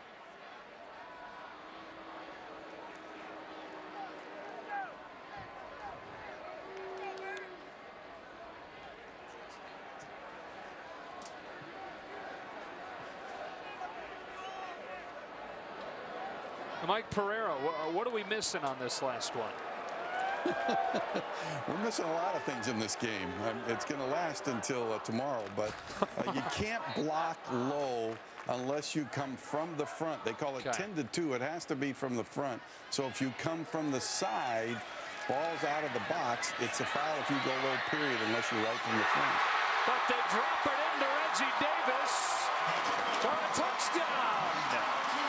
On 2nd and 25, over the top for the score. And they're calling trainers over. We're going to see Davis to his feet. Well, he didn't have a ton of room. Took him up the tunnel. One-on-one. Working on the true freshman, Jordan Parker. Reggie Davis, he's just got too much speed in a perfectly thrown ball by Patrick Mahomes. Enough trajectory on the football to drop it in with enough air to the outside so the defender couldn't make a play on the football. And we're going to be looking to see if Reggie Davis caught the football and got a foot in. He maintains control and possession as he goes up through the tunnel almost halfway to the locker room. But what a big play after coming off of, at least in my mind, based on what Mike Pereira, how he stated it. I mean, he didn't even really make a block or play on Will Johnson. So I don't know. It was a little bit of a ticky-tack foul in my opinion. Extra point good. Back and forth we go in this one. Reggie Davis getting behind the freshman Parker, and Texas Tech back to within a touchdown. Fox College football is presented by Verizon. We welcome you back to Lubbock, back to within a touchdown game.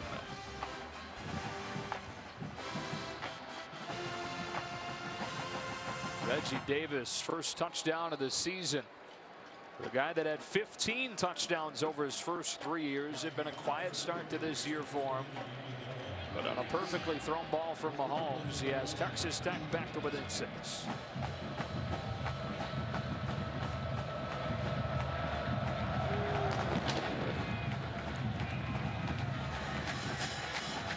And a touchback. Time for a game break. Mike Pomerantz. It is over now on Fox Sports 1. The Cubs and Dodgers NLCS. Aroldis Chapman gets the game-ending double play ball. Cubs with a 5-0 shutout of the Dodgers. Chicago now winners of the National League pennant. Chicago and its fans really electric tonight, folks. They're looking for their first World Championship since 1908. It'll be the Cubs and the Indians in Cleveland. Game 1 of the World Series Tuesday night, right here on Fox. Wow. How about that? Yeah. And I believe it will be game 1 is the same night as the Cleveland Cavs, who will be receiving their championship rings. Okay. Same night. Opening night for the Cavs and game 1 for the World Series there in Cleveland. Championship town now. Title town, Cleveland. They hope. Oklahoma starts at the 25-yard line. Mixon swings out. Mayfield tucks it. Goes the other way. And runs out of bounds after 4. Just a brilliant play design by offensive coordinator Lincoln Riley. Kind of gone to this one time or another. Utilized Mixon out in space. Instead that time they used him kind of as a decoy, and then Baker Mayfield's able to tuck back in behind the pulling offensive lineman. A 169 topping a previous career high, which came against Texas Tech last year when he had 154.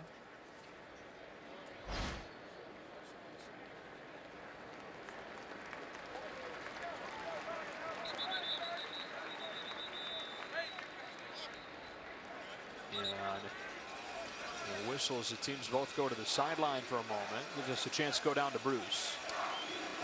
Joe Mixon made headlines in OU long before he ever played for the Sooners. He was involved in a June 2014 incident at a restaurant in Norman where he struck a woman in the face. The woman, an OU student, suffered broken bones in her face.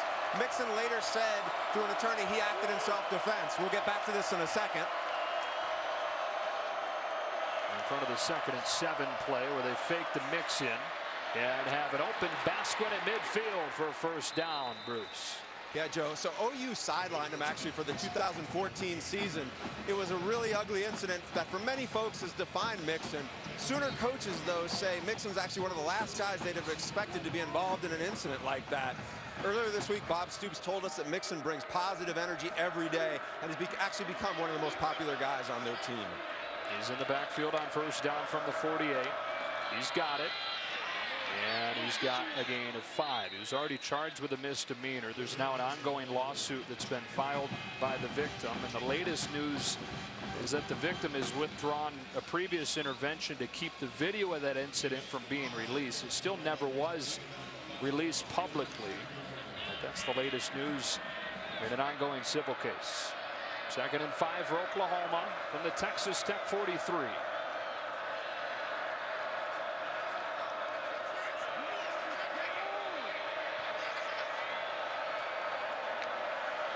Mixon swings out, opens up a window for D.D. Westbrook, but couldn't get a foot down.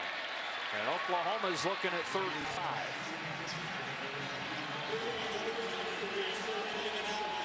This ball is just too high, too hard. Fortunately for D.D. Westbrook, he couldn't get really a foot down inbounds. Close. You can see Baker Mayfield will take that cushion and take that one-on-one matchup all night. He'll do a better job of his timing routes to the outside. Let's see if Texas Tech dials up some pressure.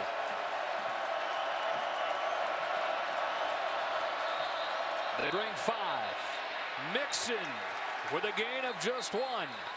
But was that thing blown dead before the start of the play? If not, it's going to be 4th down. Yep. Oklahoma called their first time out of the half. You got to be wondering if maybe they wanted to utilize a timeout this early, thinking at where they are in the field, if they're thinking about it being a 4-down territory at this point. The way this game's gone, too, every possession matters. So you got to do something with the football, because neither defense is able to stop the opposing offense for the majority of the night. What do we have total yards now? 1,078. And we are midway through the third quarter. Well, at halftime, we were on pace to eclipse the century mark as far as points scored in this game. There was a lot of people out there who may be surprised, maybe not, depending on how you looked at these two teams coming into it. But David Gibbs there. These defensive coordinators in the Big 12, they really have their work cut out for them. And it's not just David Gibbs at Texas Tech. It's, Mike Stoops, he's dealing with it too at Oklahoma. They're not as good as they were last year, but it's everyone. Everyone right now in college football is trying to figure out how to stop these up-tempo, fast-paced offenses and how to defend these run-pass options. It's so hard. It's like trying to defend a fast break in basketball. Yeah, they picked the wrong era to be defensive coordinators. Trying to stop a 3rd and 5. Mixon is left alone out of the backfield, and with a one-handed reception, he stays on his feet and scores again. 43 yards. Magic Mixon.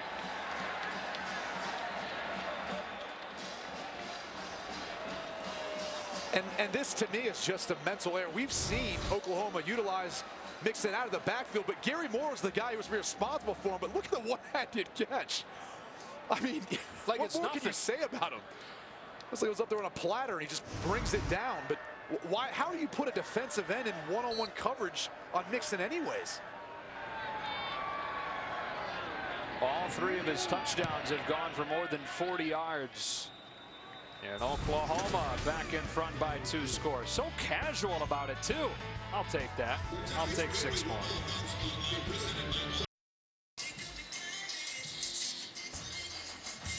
Our Pacific Life game summary. And if you like defense, cover your eyes.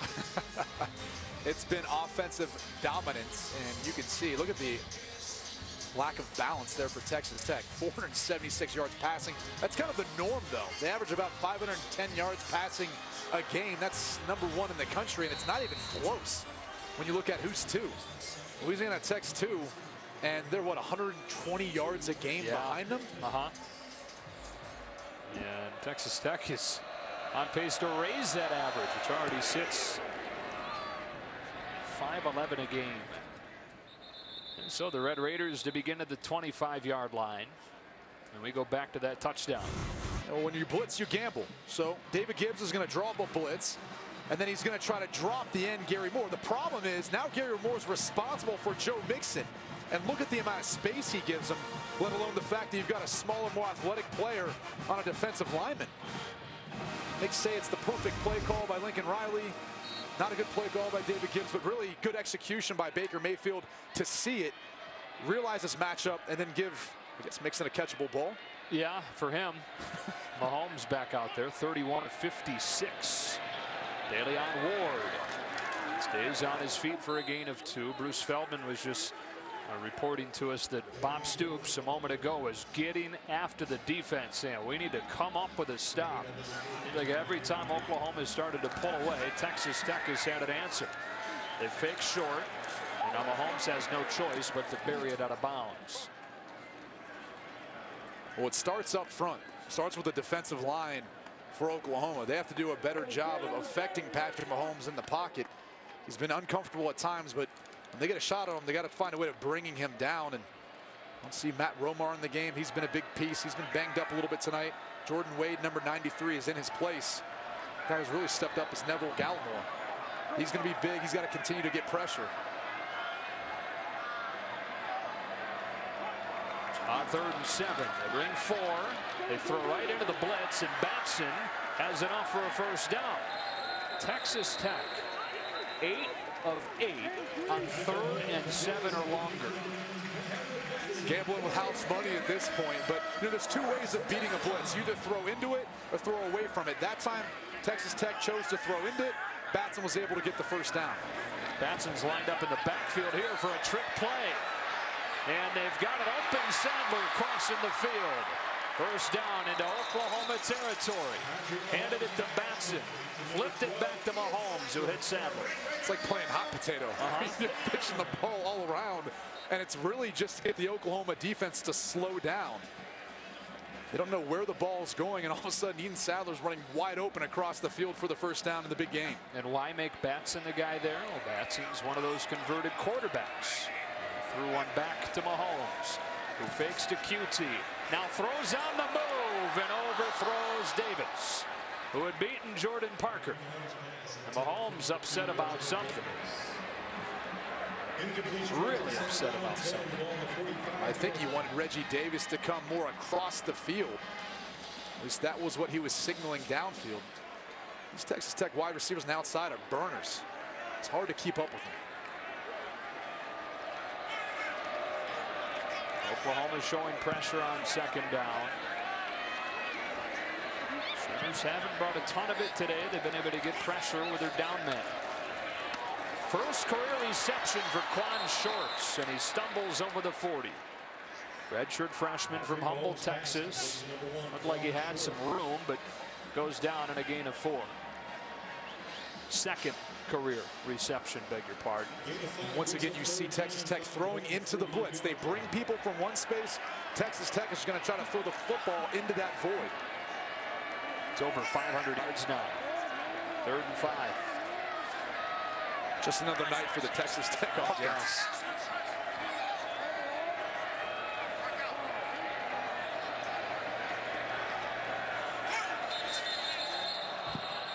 And timeout. Oklahoma calls their second timeout of the half. 30-second timeout. So only one left for Bob Stoops back in 30 seconds. So a 3rd down and 5 coming up for Texas Tech, and Oklahoma takes a timeout before the play. And they're up by 2 scores, but now they have 1 timeout left. You can tell Bob Stoops thinks this is a big 3rd down, and Texas Tech has struggled at 3rd and 5 for some reason. Yeah, they've been great 3rd down and 7 or longer. They've only converted once at this range. 1 for 5 on around 3rd and 5.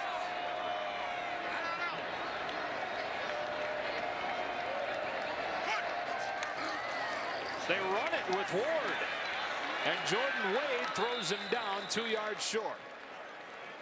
And you got to go for it if you're Cliff Kingsbury and Texas Tech. Might seem like it's too early, but I mean, it's too short to punt the football, and your defense hasn't been able to stop Oklahoma. You got to go for it. They have been one of the worst 4th down teams in the country this year. On 4th down and 2.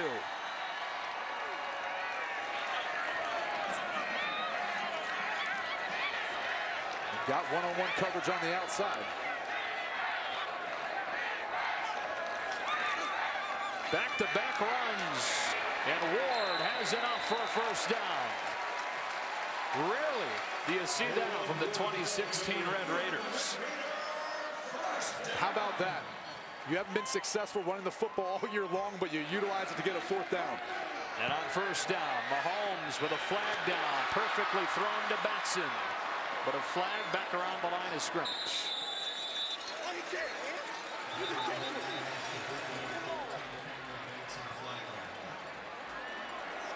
20-yard gain. Is it going to get wiped away?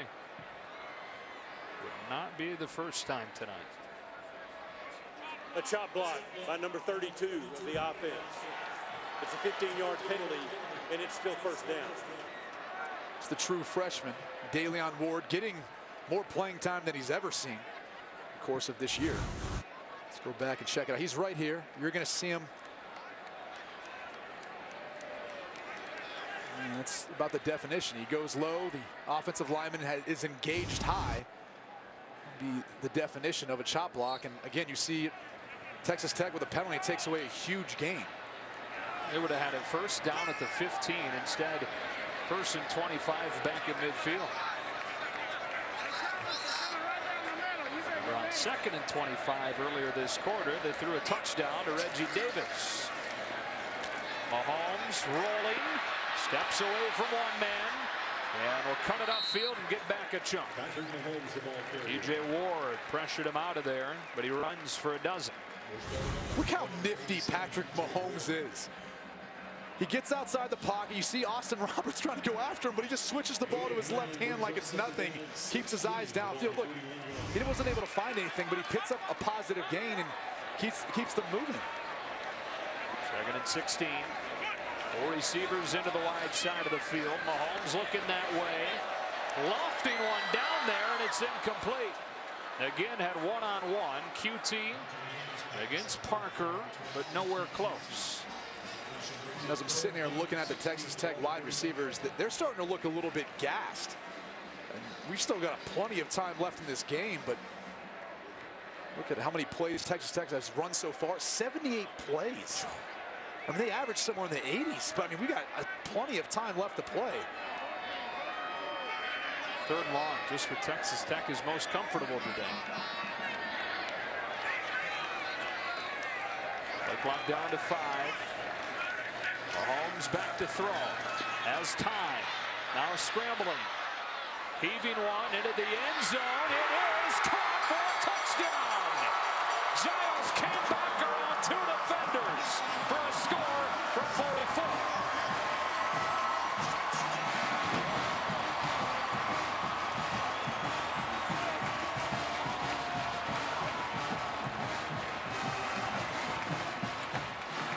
I can only imagine the conversation Cliff Kingsbury is having with Patrick Mahomes. I mean, this is just street ball. You'll see Jonathan Giles right here.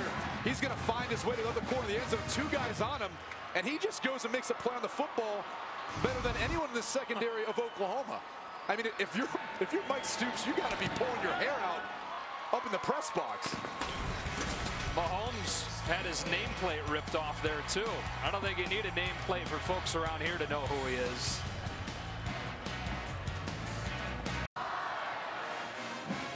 You know what Cliff Kingsbury doesn't like is when Patrick Mahomes reverts to what he calls street ball. But what he has to love is those times when Patrick Mahomes reverts to street ball and it turns out like that. Well, I think on 3rd and 20 you do, or whatever the situation was. I mean, they've been living in 3rd and long and still somehow had a high conversion rate. And it's been in part because Mahomes has continued to buy time and create, and the wide receivers have come up with big catches. 610 yards of offense for Texas Tech, 601 for Oklahoma. And we still have 20 minutes of football. D.D. Westbrook on the return, shy of the 25. Here we go back to the studio at Mike Pomerantz. Joe Brady, number 11, Houston at SMU in Dallas tonight. All SMU this evening. Mustangs snapping a 3-game losing streak. Here's the capper. Braden West, a 10-yard touchdown run, 38-16 the final. The fans ecstatic because for SMU, it's their first win over a ranked team in 5 years. And that does not look good for Oklahoma and their bid to try to still make it in the college football playoff. Look, a lot of football left to be played, but if they win the Big 12, all of a sudden that loss to Houston to begin the season doesn't look quite as good, I guess, if you could put a loss that way. Mixon. 2nd and 7.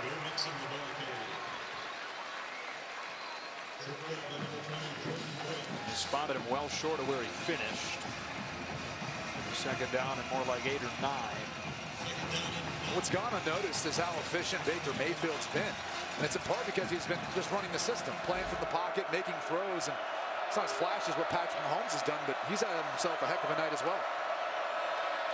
Fake to Mixon this time. Over the middle for a 1st down. That's the Penn State transfer, Geno Lewis, for a pickup of 17. Tackle made by number 17, From the 43, Mixon into the short side of the field. Colin Hill, a Notre Dame transfer. Transfers from big-time programs, putting their stamp on this stretch. He's one of the guys they've kind of leaned on up front as far as one of those edge players. He's got to be stout in the run, but also still agile and quick enough on the edge to be able to affect passers. Only has 1 sack on the season, though. Only 6'2", 250, undersized. They love how hard he plays, though. Mayfield rolls. Has Lewis open again. Back-to-back receptions for him. And an Oklahoma 1st down. Up to the 41. For a guy that had some really good numbers early on in his career at Penn State, and then kind of fell out of favor his last season there and transferred in to finish his career this year. You know, we talked to Lincoln Riley. He said, you know, he's starting to feel more and more comfortable with their scheme and what they're doing. He's been a solid blocker all year long. There's no doubt that he's one of the more physical wide receivers they have on their team.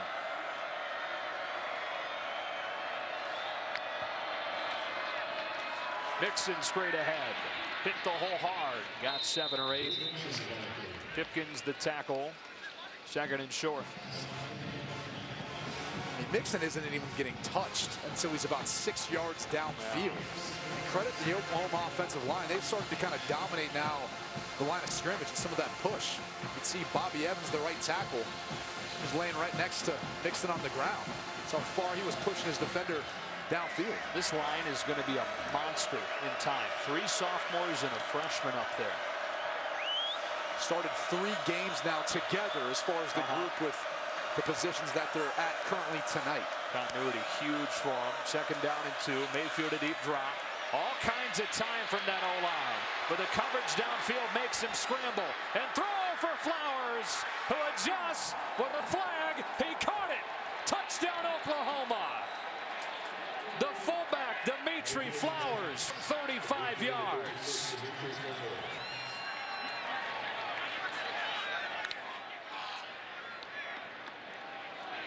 Pass interference by number 38 of the defense. Penalties decline. Touchdown. Well, then there's one example of how special Baker Mayfield is when he can buy time running around. He had all the time. Their offensive line did a good job giving him time in the pocket. And then it was able to create, extend the play, and he goes to one of the most unlikely guys. Dimitri Flowers, a guy who coming into the game didn't even have a rush for the Oklahoma offense. And see Keyshawn Allen clearly just trying to get back at the hip of Dimitri Flowers to even make a play on the football. I don't think he even thought it was going to him. Yeah. 6 of his 14 career catches have been touchdowns now, Dimitri Flowers. That one looked a little different than you normally expect from a fullback. Usually he's getting the ball out of the flat or off of a boot, and it's somewhere around the goal line or short yardage. It's not going up 30 yards downfield. Fighting through PI. Time for the KFC stat comparison. Neither one of these guys has anything to feel bad about. 548 for Mahomes, 455 and 6 touchdowns from Mayfield. I mean, did you expect anything different? These guys coming into this game were number 2 and 3 as far as passer rating of all the Power 5 conferences in the country right now. That's how well both quarterbacks are playing, and good with the football, but you see what makes them so special. Their creativity once the play breaks down. Told you things get weird in Lubbock at night. Still a lot of football left to be played, too. Minute 36 in the 3rd. Seibert's done a nice job of burying that thing in there. Yeah, tomorrow on Fox NFL kickoff at 11 a.m. to get things going, and then a full slate of games highlighted by Vikings and Eagles. Sam Bradford against his old team. And that looks more like Sam Bradford than maybe some other graphics we've seen before of Sam Bradford playing now for the Minnesota Vikings. Not wearing gloves, I think I saw before in a graphic, and long sleeves. He's never been a great uniform guy. What's that? He's got, the baggy sleeves. Baggy sleeves, wide open face mask. Playing, fans know about. Playing really well, though. He sure is. QT was finding that ball arriving as soon as he snapped his head around. 2nd down and 7.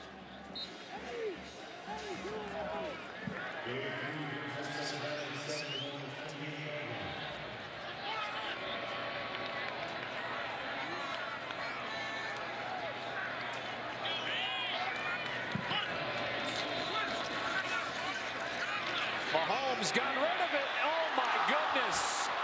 Nobody close to Davis. That's 3 or 4 times now they've missed on golden opportunities down the field.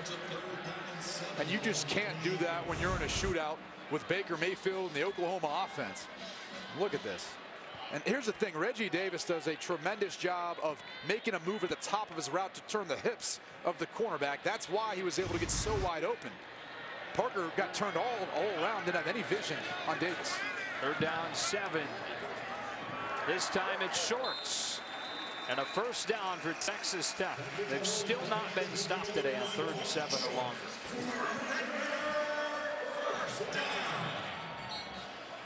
You've got to think, though, at some point it's going to come back to bite them. I mean, that's just the percentages. It's kind of working right now in a vacuum, but over the course of this game, at some point, that's going to hurt them. First down from the 39. Quickly to Batson, one-on-one, comes inside, finds Austin Roberts there to rip him down. And that's what they need to do more of. You know, Kansas State utilized a lot of those quick passes to the outside to their wide receivers last week, and were able to get a good amount of yards on 1st and 2nd down because the Oklahoma secondary plays so soft out there. I mean, it's just an easy pitch and catch, a high percentage throw. Same thing here. And Parker is giving about 10 yards down to the near side of the screen. Similar cushion up top. Lauderdale takes advantage for a first down.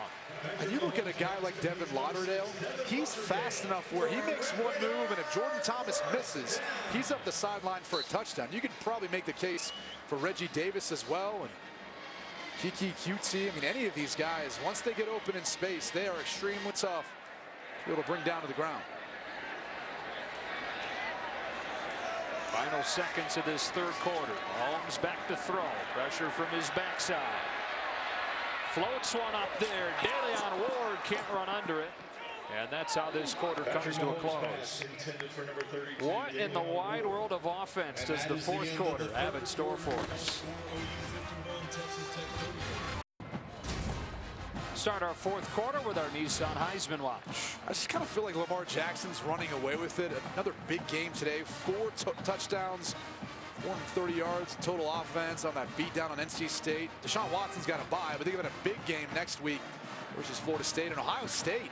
JT Barrett better watch out. Down 24-21 in the 4th quarter. Jake Browning continues to play well. Will Peppers is another guy who, longer Michigan stays in the race for the college football playoff, he's got a shot. Start the 4th quarter with a 2nd and 10 for Texas Tech.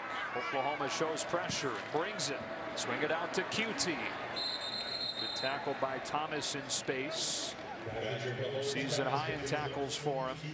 3rd down and 6. They're probably wishing that QT maybe would have got 1 less yard. They've been so good at 3rd and 7 plus. Yeah, and right, it's wrong. There we go. This is right in their wheelhouse then.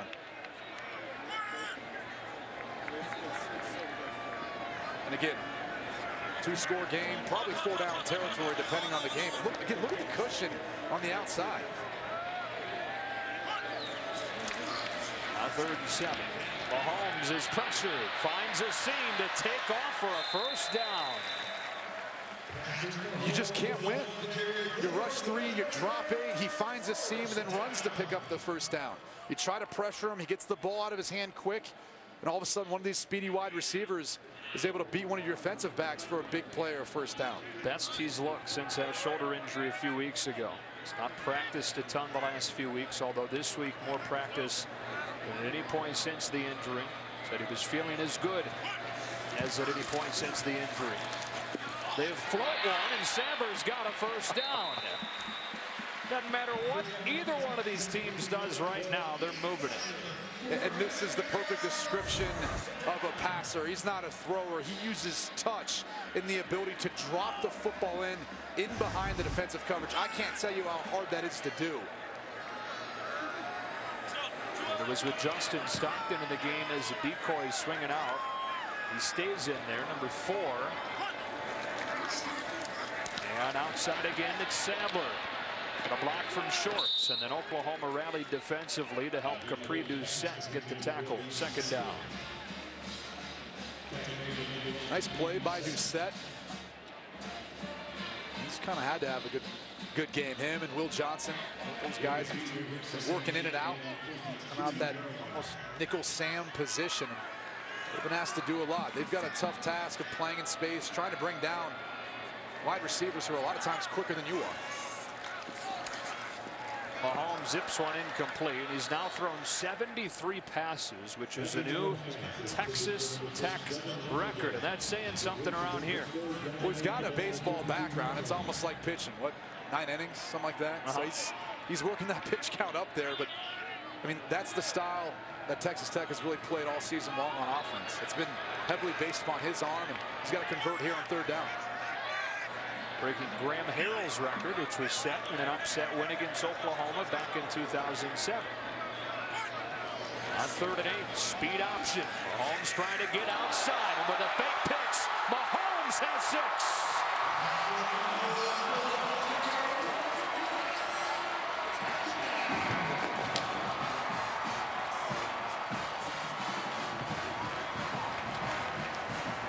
He can throw so effective, but then he runs the speed option. Look, there's no one outside, and Mahomes with the pitch fake, but really what he did well was he stretched the defense to force the Oklahoma defender to then take the running back, which allowed the seam and really the free run to the end zone.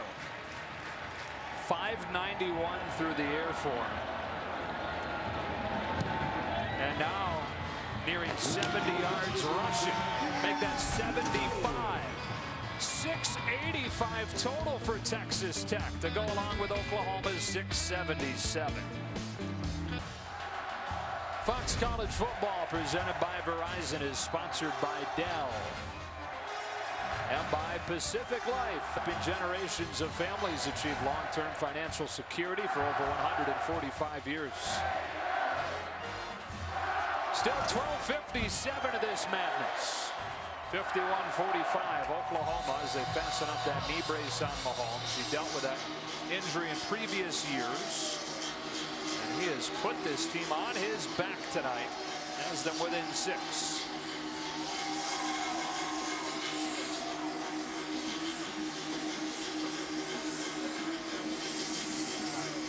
Got the cell phones out again.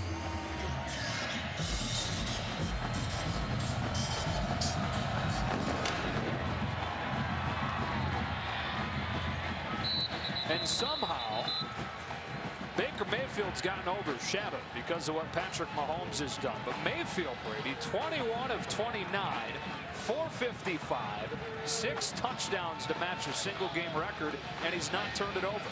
Yeah, he's been incredible, and he's really playing the type of style that Lincoln Riley wants him to do. Playing within the pocket, going through his reads and his progressions, but it's a part because Joe Mixon has made it easy for Baker Mayfield tonight. He's been so explosive in the backfield, averaging 9 yards a touch.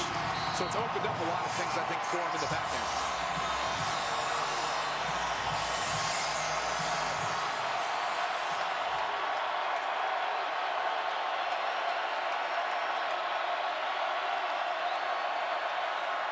Mixon trying to take the crowd out of it. 5 yards. Malik Jenkins, another tackle. Season high 11 for him. 2nd and 5. And Malik Jenkins has been another guy that's stepped up, a senior on this Texas Tech defense. We talked about before after the rough performance last week. They're looking for guys to step up, leaders. Malik Jenkins has been just that. Couple tackles for loss too as well.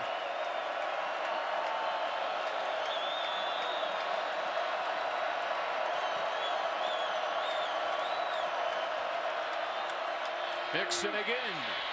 This time he's got a 1st down, but a flag comes in late. There's a flag flying in from the back judge. And it's going to be a hold on Oklahoma. Holding by number 71 of the offense. It's a 10-yard penalty, and it's still 2nd down. So right tackle Bobby Evans. The red shirt freshman. Let's see as he comes around, and of course, who's it on? Malik Jenkins. Let's see his left arm on the outside of Jenkins, not allowing him to really make a play on Joe Mixon. Again, credit the Texas Tech defense. Look, this has been an offensive performance, but there's been a few moments where this Texas Tech defense has stepped up. Malik Jenkins is one of the guys who's made a decent amount of plays tonight. Kind of got to redefine what success is for a defense in this day and age. 2nd down 11. Mayfield well protected. Zips one in there for Basquin. And a 1st down and a gain of 16. 4th catch of the night for the walk-on from Norman. I don't think he's going to be a walk-on much longer the way he's been playing this season.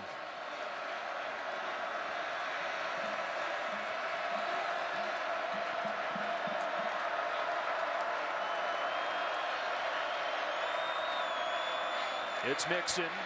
Slips his way through initial contact and gets 3. And we were talking about redefining success. How many times has David Gibbs said to us, I just want my team to have a shot in the final minutes. He knows that an offense like Oklahoma is going to put up points, but can they do enough to keep their team in the game? Well, as fast as both teams play, too. One of the concerns is just getting lined up. I mean, half the time it's like, I just want them to be in the right position, so every play we have a chance.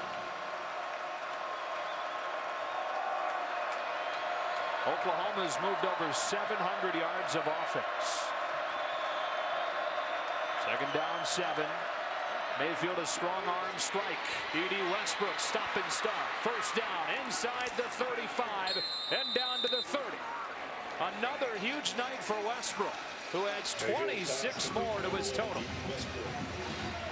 Now 190 for Westbrook. Yeah, and that's something you just can't do. If you're Justice Nelson, you can't miss this tackle.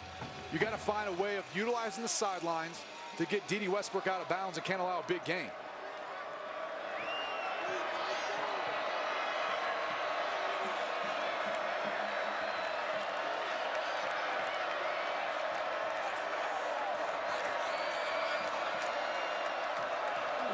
Mayfield changes the play on first down. It's a fake to Mixon. Going short side.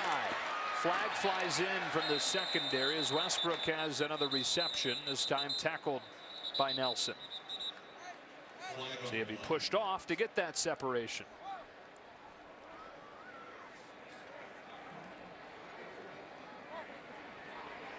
Hopefully we'll get to it, but that was a good job by Baker Mayfield of working through his progression. Again, playing within the system. Holding an eligible receiver by the defense. The penalties declined. First down. Nope, it's on Texas Tech and decline. But Baker Mayfield scanned the left side of the field, didn't see anything. Came back around D.D. Westbrook, a comeback route, had enough time, and so we'll put the ball in the money for the first down. Best 4-game stretch for a wide receiver in Oklahoma history. D.D. Westbrook over 200 again.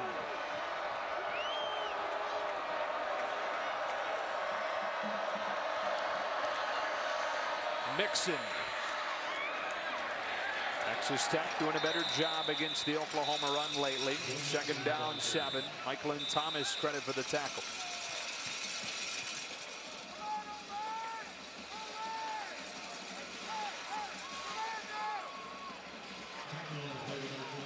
Career high 194 for Mixon.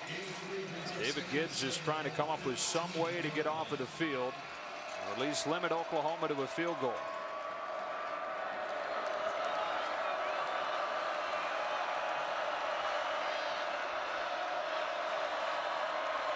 On 2nd and 7. They swing it out to Mixon. In space. Mixon cuts it back and spins in for another OU touchdown. This one from 15. A new school record for Baker Mayfield with 7 touchdowns tonight.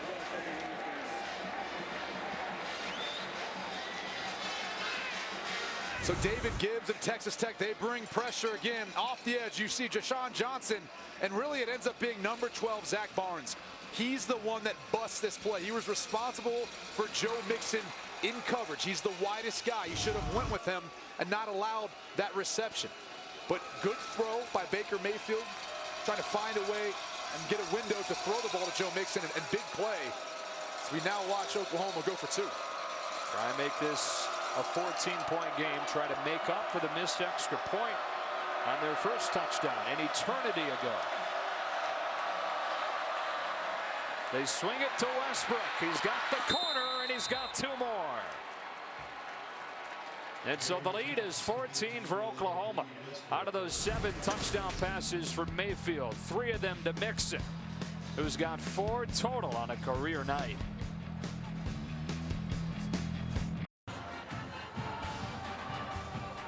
Fox College Football is presented by Verizon. Back in Lubbock, Texas. 59-45 Oklahoma. Nobody's stopping anybody in the second half, especially. Reggie Davis goes back to return yet another kick.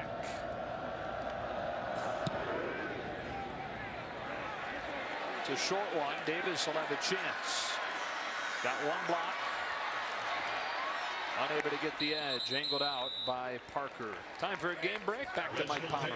Number 2 Ohio State at Penn State. Buckeyes with a lead in the 4th. Ohio State kicker Tyler Durbin, a field goal attempt blocked by Marcus Allen and returned 60 yards by Grant Haley for a touchdown. 24-21 Nittany Lions. Number 2 Ohio State going down in a shocker at Happy Valley. Joe?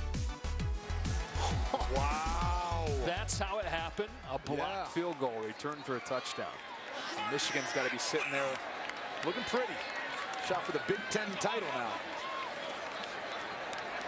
Mahomes in this offense, 685 yards today. Stands calmly and throws incomplete. Deleon Ward crossing the field. 42 of 74. Those 74 attempts, a score record. He needs now 7 completions to match the single game completions record held by his head coach, Cliff Kingsbury. 92 plays so far in this game. We'll play Texas next week. Imagine the staff having to break down 100 and some plays by the end of this. A little bit different style than they saw today against K-State.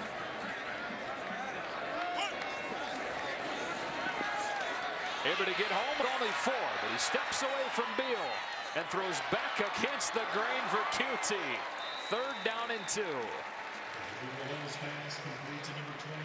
It's hard to appreciate how strong and really how big Patrick Mahomes is. I mean, that's the hard thing. You look at Beal, was able to get an arm on him, but you got to get 2 around him. I mean, he's just too strong. His lower body is big and thick and stronger than you think, but here's the thing, throwing across the body is like a cardinal no-no. But, I mean, look, he still finds a way of doing it, completing it, and what can you say at the end of the day? Yard short of 600 now. 3rd down and 2. Gone to the run in some short yardage situations in this second half, and they do again for a 1st down and then some. Deleon Ward, first career start for the true freshman tonight. He goes for 13. 30 yards total for him now. Similar system to what he ran in high school under head coach Derek Robertson at Skyline.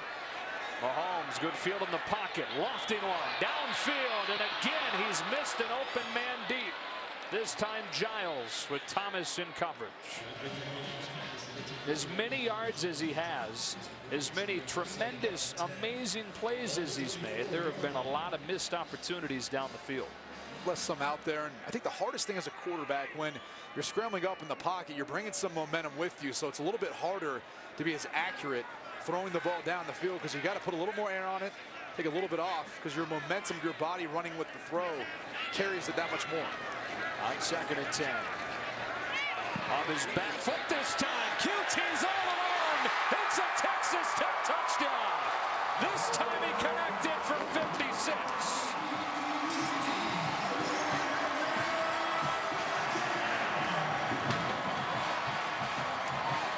This game is bonkers.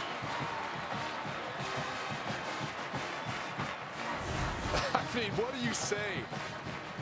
Kiki QT motions down into a stack. That puts Jordan Thomas in outside leverage position. And if I'm Jordan Thomas, I'm just getting into a track sprint because that's all Texas Tech is doing is they're stretching the field vertically. And they're basically saying, our guys are faster than your guys. See if you can cover us. And so in this storied passing history of Texas Tech, Patrick Mahomes 6 yards short of a school record for a single game. 6:55 for Pat Mahomes.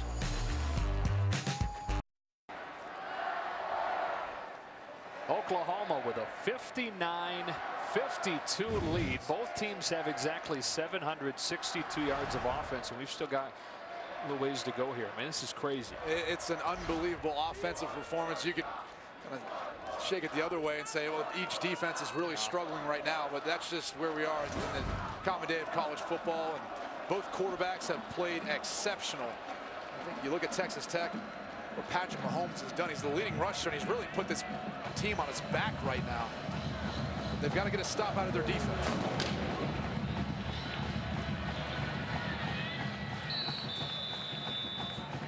And the Big 12 standings are sponsored by Sonic, an official sponsor of the Big 12 Conference. Oklahoma trying to keep pace with Baylor and West Virginia. Still a long way to go, but those teams right now locked at the top.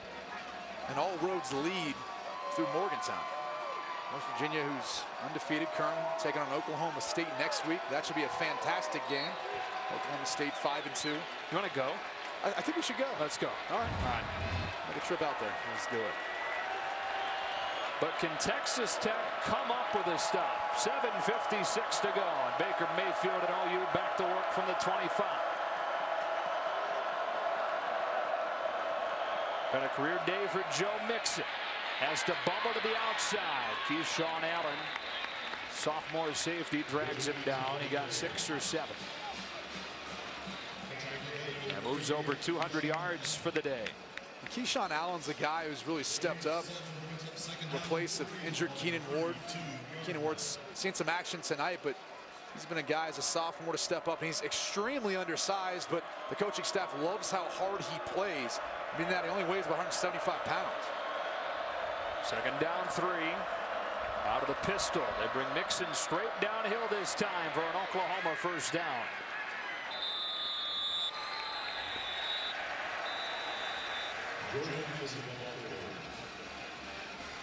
Oklahoma has scored touchdowns on 5 consecutive drives. That's every drive since they turned it over on downs late in the first half.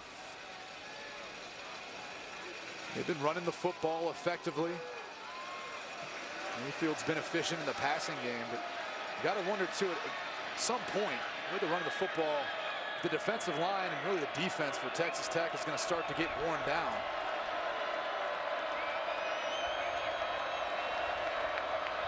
From the 36 on a 1st and 10. Mayfield pulls it this time. And Malik Jenkins can't get it. Mayfield's got a first down. There Gima pushed him out. And now flags fly. Who will this flag be on?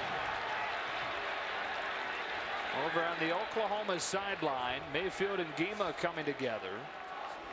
Right in front of the Texas Tech student section, which has been rabid from the moment Mayfield took the field today. That's Malik Jenkins, the injured player.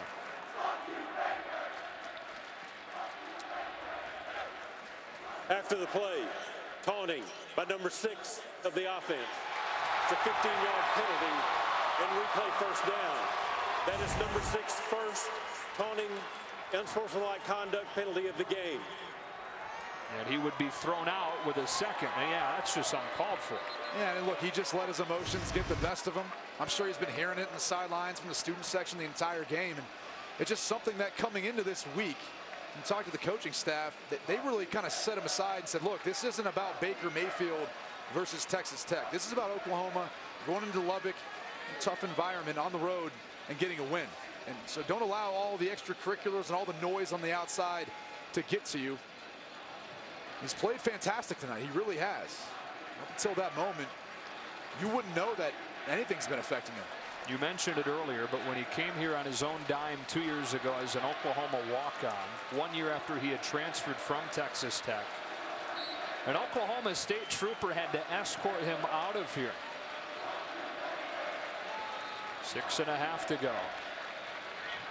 First down does stand. The 15 yards coming after the play. 1st and 10 from the 37. Mayfield rolls. Looking back against the green, and it's incomplete. Nearly intercepted by Deshaun Johnson. 2nd and 10. And that's one of the other key things that has been missing for the Texas Tech defense, turnovers.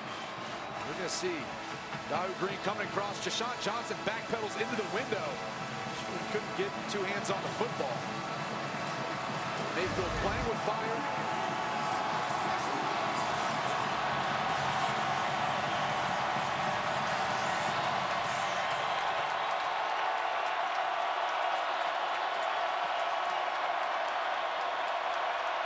Mixon, that's a strike and a first down to Geno Lewis to quiet the crowd in a gain of 16. We talked about the percentage of production that Westbrook and Mixon and Andrews we're at halftime. 85% of the offensive yards came from those three players, but it's been Lewis, it's been Green, it's been other pieces of their offense that have really stepped up in the second half in key situations. Oklahoma's over 800 yards of offense now on the 46-yard line. Quickly outside, Michael Jones, the true freshman, clipped down by Keyshawn Allen.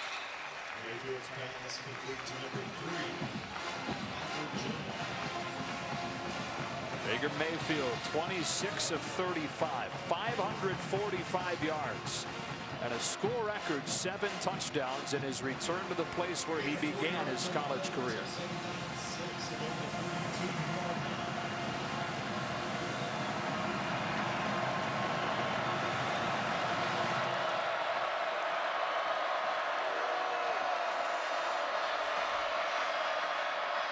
Mixon, big hole, Joe Mixon, goodbye. Touchdown, Oklahoma.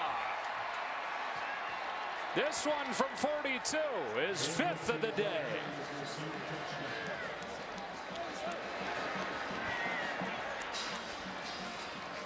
That was just another example of the Texas Tech defense putting all the bodies down around the line of scrimmage. There's no one in the back end as far as the last line of defense. So once Joe Mixon gets through the line of scrimmage, it's just green grass, green turf, whatever you want to call it. Another big night, another big run for Joe Mixon versus this Texas Tech defense. Saw it a year ago. Set another career record for himself tonight. 251. Oklahoma now within 25 yards of a school record for a single game. 8:52 tonight.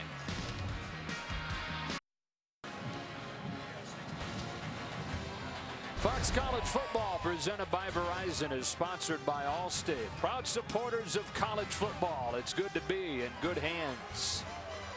And you get the feeling that if Texas Tech is going to have a chance in this one, an onside kick is going to be involved. 6 consecutive touchdown drives for Oklahoma, dating back to the second quarter. 852 yards of offense. The school record for Oklahoma is 875. They racked that up on a 1-10 Colorado team back in 1980.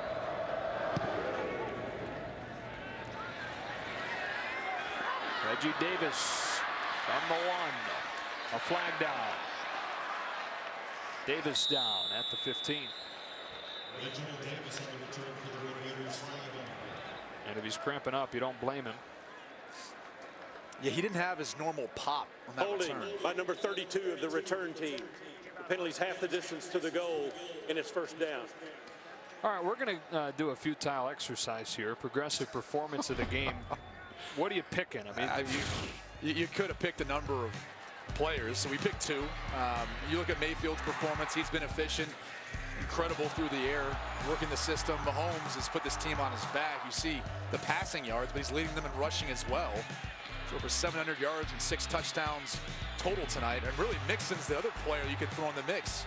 365 total yards, rushing and receiving, and 5 touchdowns for him. Then we couldn't even put him in the graphic. So at this point, I mean, pick whichever guy. Maybe both offensive coordinators, offensive staffs as well. As good job as they've done really preparing for this matchup. And Davis helped to his feet and upping his way off. But all kinds of records set, nearing others, including for Patrick Mahomes, who is 23 yards away from the all-time record. By the way, these two teams have combined to set a Big 12 record for a single game. More than 1,600 yards. But Mahomes 23 yards away from Connor Halliday's record, 751. He set against Cal October 14th or October 4th, 2014. Mahomes has 728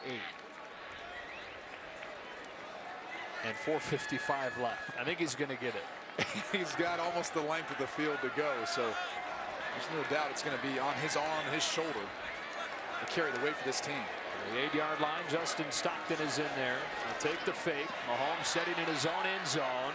Throws a first down. Jonathan Giles to the 25 on a gain of 18. So he's 5 yards short of the NCAA record. Giles has been a little bit quiet in the second half, so you got to credit the Oklahoma defense. Made some adjustments at halftime to try to limit his success catching the football. But once again, Mahomes finds the open window to Giles in the middle of the field. Trying to track down the NCAA record for total yards in a game. He's got the Tech record for passing yards in a game. And he adds to it with QT. And now he most certainly does have the NCAA record for total yards in a game. Patrick Mahomes. The spot where that nameplate belongs is where he's put his team tonight.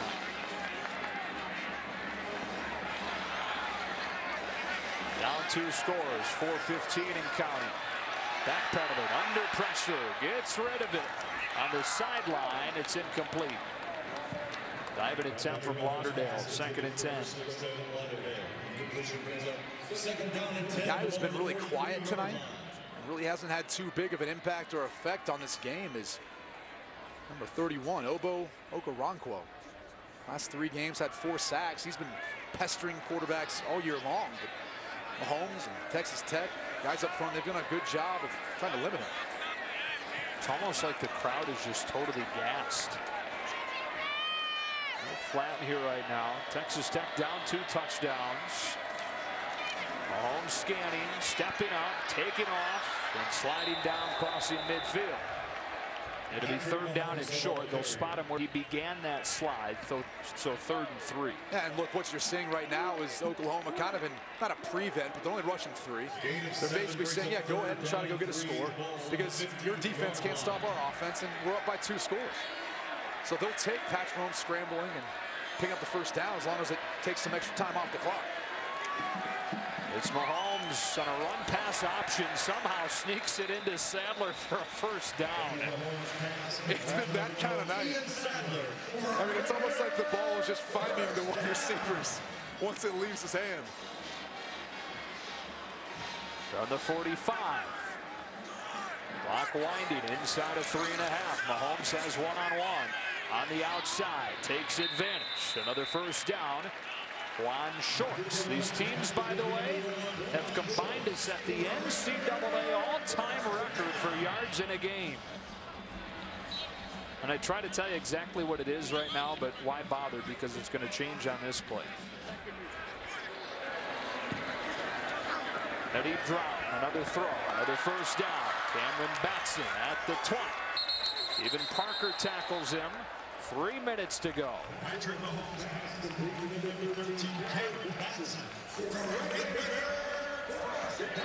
Mahomes is 49 of 83 for 719. Rolling. Throwing it away. If there was a question about how his shoulder felt, I mean, after this performance with all the attempts, I can't imagine it's hurting him or feeling that bad. And he practiced more this week, and look at that, 800 total yards tonight. Team that's really struggled to run the football. He's leading, their leading rusher tonight, and yeah, it's been that season for Patrick Mahomes. He's been everything to this team. And as a testament to what kind of game it's been, his team's losing by 14. Oklahoma Take a breath. final time. 30-second break. Back for the final 2:49.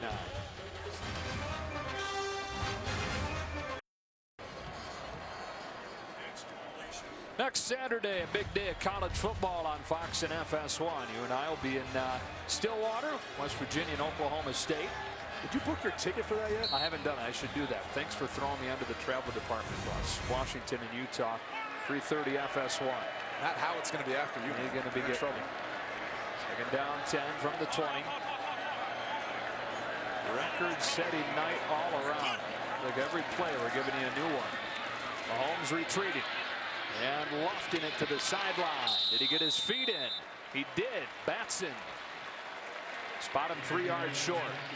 It's just crazy to me the transition that Batson and Jonathan Giles has made as former quarterbacks. I mean, I would imagine they have good hands, a good feel for routes and timing and all that, but just their body control, that's something that you don't get a lot of practice of at a quarterback. And Along the sidelines, they do a nice job of controlling their body to get their feet in bounds. His 51st completion of the night is a first down to Giles. 51 completions, 2:26 to go.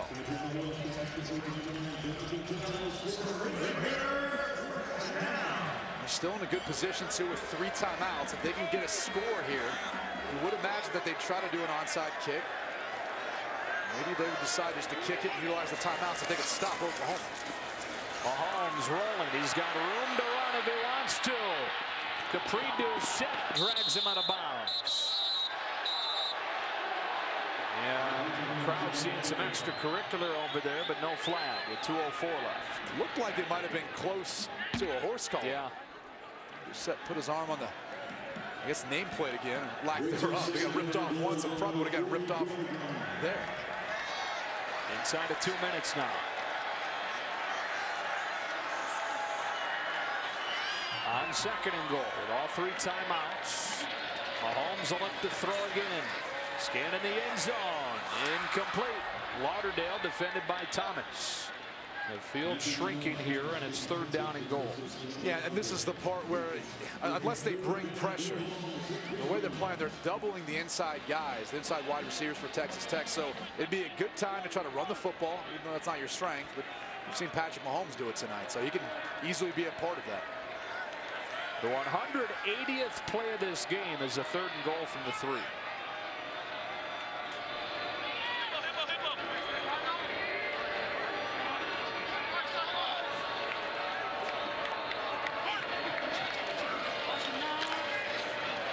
End zone, blown coverage, touchdown, Texas Tech still breathing. Cameron Batson brings them back to within a touchdown with 1:38. We've heard this verbiage a couple times. There's Cameron Batson. He's going to kind of hesitate, and then he's really just going to lose everyone in coverage. They do a good job of is they end up kind of taking away the coverage by 2 guys going one way and Batson going the other. He's going to hold for the extra point. And it's a 7-point game as Mahomes has tied the NCAA record for passing yards in a game now with 7:34. Back for an onside kick. Well, 3 timeouts, but there's no way they can kick it deep here. No, I mean, their defense hasn't really been able to stop the Oklahoma offense here in the second half. So they've got to figure out some way of doing an onside kick. That's what they're lining up to do. Although it sounds like from at least what Bruce Feldman told us on the sidelines that, you know, Clayton Hatfield was looking at doing a middle onside kick, something where he actually kicks it right up the hash from where it is now and recovers it. Maybe he does some sort of variation. Here we go. Onside kick Hatfield, and it skips its way right into the hands of Jarvis Baxter. Now, the fact that they have 3 timeouts means that that doesn't necessarily seal the deal. Yeah, never got that big hop, really. That's what you're looking for out of any onside kick. It just stayed low to the ground. Oklahoma did a good job recovering it. Now with 3 timeouts and 1:37. You're going to have your defense step up, and they have not been able to stop Joe Mixon all night long. He's averaging 9 yards a carry. They're going to rely heavily on that offensive line and Mixon to be able to close out this game. In a game that's seen 77 first downs, 1 more would end it.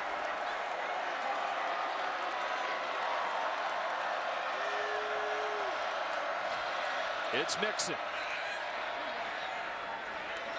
And it will be 2nd down and 5. Here comes the first Texas Tech timeout. Here's the predicament you're in. I mean, if you're Texas Tech, the way things have gone, every time you even put an extra body up around the line of scrimmage, there's been a crease or a seam, and Joe Mixon's taken it for a touchdown, a big run. Or they've given up a big play on the outside because they've been in one-on-one coverage and they haven't been able to cover down. So it's really hard to find a way of figuring out how you're going to win, how you're going to be able to stop Oklahoma at this point in time. They've not stopped him since the 2nd quarter. And on a weird night in Lubbock, a bird almost just took Brady's head off flying into the booth.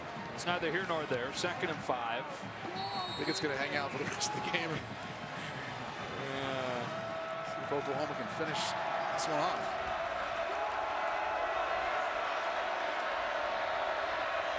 The box loaded up. Mixon. Surging. 2-yard shot. 3rd and 2. Something to keep in mind around these piles. The offensive line can push Mixon to help assist him in going forward, but they cannot pull him. Something the officials will be looking for as now in a 3rd and short scenario, and most assured that they're going to be handing the ball off once again to Joe Mixon as we take a look at all the records tonight. Seems like every game we've had this year, there's been some record broken. Yeah. Yeah, Baker Mayfield to 7 touchdowns, breaking Landry Jones' record. Here's one we haven't told you yet. Joe Mixon, the 3rd FBS player in the last 20 seasons with those numbers in a single game. Pat Mahomes, 800 total yards, a record. The 734 passing yards matching a record. We also have team records with the 2 teams combining for now, let's see, more than 1,700 yards of offense. But how about Joe Mixon's day? Yeah, it started off right at the beginning of the game. They utilized him in the passing game, and that really helped open some things up in the running game as well. And he's really put everything on display tonight. If you're an NFL scout or evaluator, you can't wait till this guy is going to have an opportunity to get to you at the next level. And he is a redshirt freshman, so technically he's 3 years removed from high school. And after the year he's had so far, he'll be coming back to Norman next year. 3rd down and 2. And they're ready to snap it directly to him. He waits for the blocks to develop and seals the deal with a 1st down to the 35. Texas Tech will use its final timeout, but Oklahoma can now run this clock out.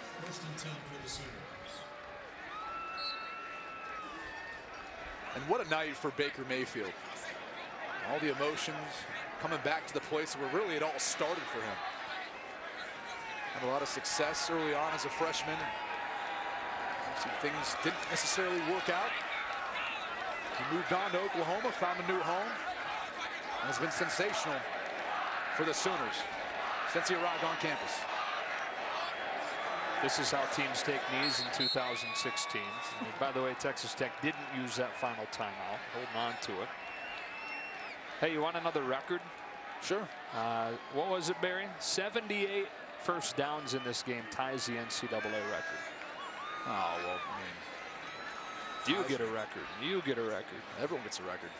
But you're on pace for one of the longer games that finishes in regulation. Yeah. Oklahoma is going to win its 4th in a row after that 1-2 start. This will be their 11th consecutive Big 12 win.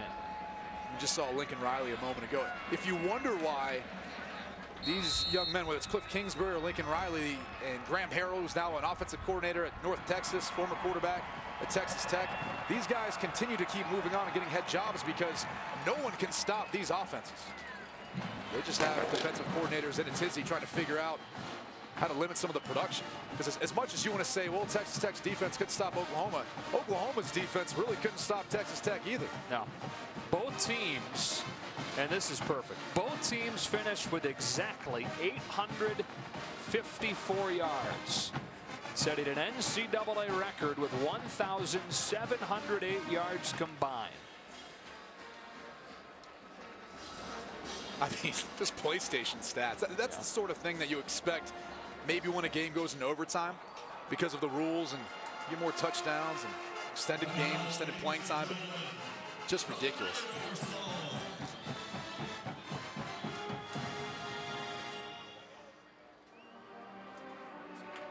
And there's so many guys you could take a look at and highlight on this night offensively, but Baker Mayfield spotless. 27 of 36.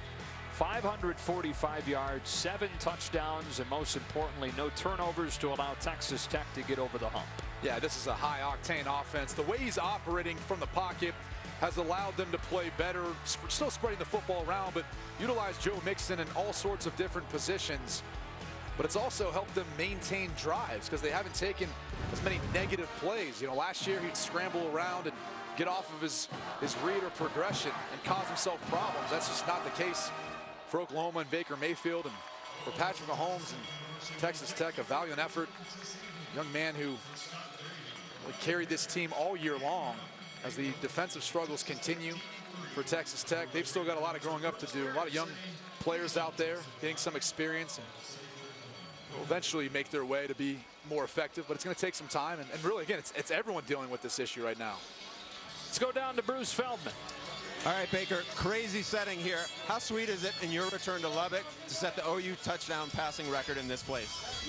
You know, it's special anytime you can come here and get a victory. It's a tough environment. Obviously, there's a little extra on it with the history, but it's a great team win. Obviously, defense wants to play a little better, but you got to play off each other, and the offense did just that. And so if we have to score that many times, we will, and so that's why. What's going through your mind out there? You guys, as combined, set the NCAA record for most yards in a game. You're watching Pat do his thing, and then you're out there. What's going through your mind as you're watching him light it up? He's a heck of a player, a heck of an athlete. I mean, there's a lot of times you think he's getting sacked. He's making a lot of plays out of nothing. So all the credit to him. I mean, I don't know how many passes he threw, but he should be very happy with what he did. He balled out, and so it's always fun to go up against a guy like that. Joe Mixon had a huge night as well. How has he developed and grown as a player here?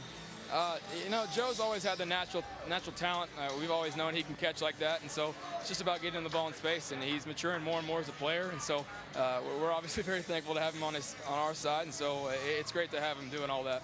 How much did you notice the chants and all the stuff that was going on in the crowd? You hear it. I enjoy it. That's the thing a lot of people don't realize. I enjoy it. Makes it fun. That's why college football is a great game, so I enjoy it. All right, thanks, Baker. Joe, back to you. All right, and to answer his question, Patrick Mahomes threw 88 passes tonight. Mayfield only 36. His arm's feeling fresh. Back to Lubbock in a moment.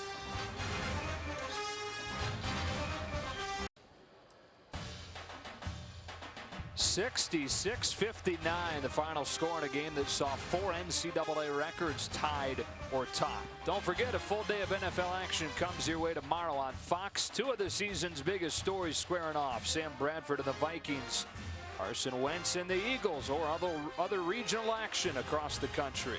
Coverage starts at 11 Eastern on Fox. For Bruce and Brady and the rest of our Fox Sports crew, Joe Davis wishing you good night from Lubbock.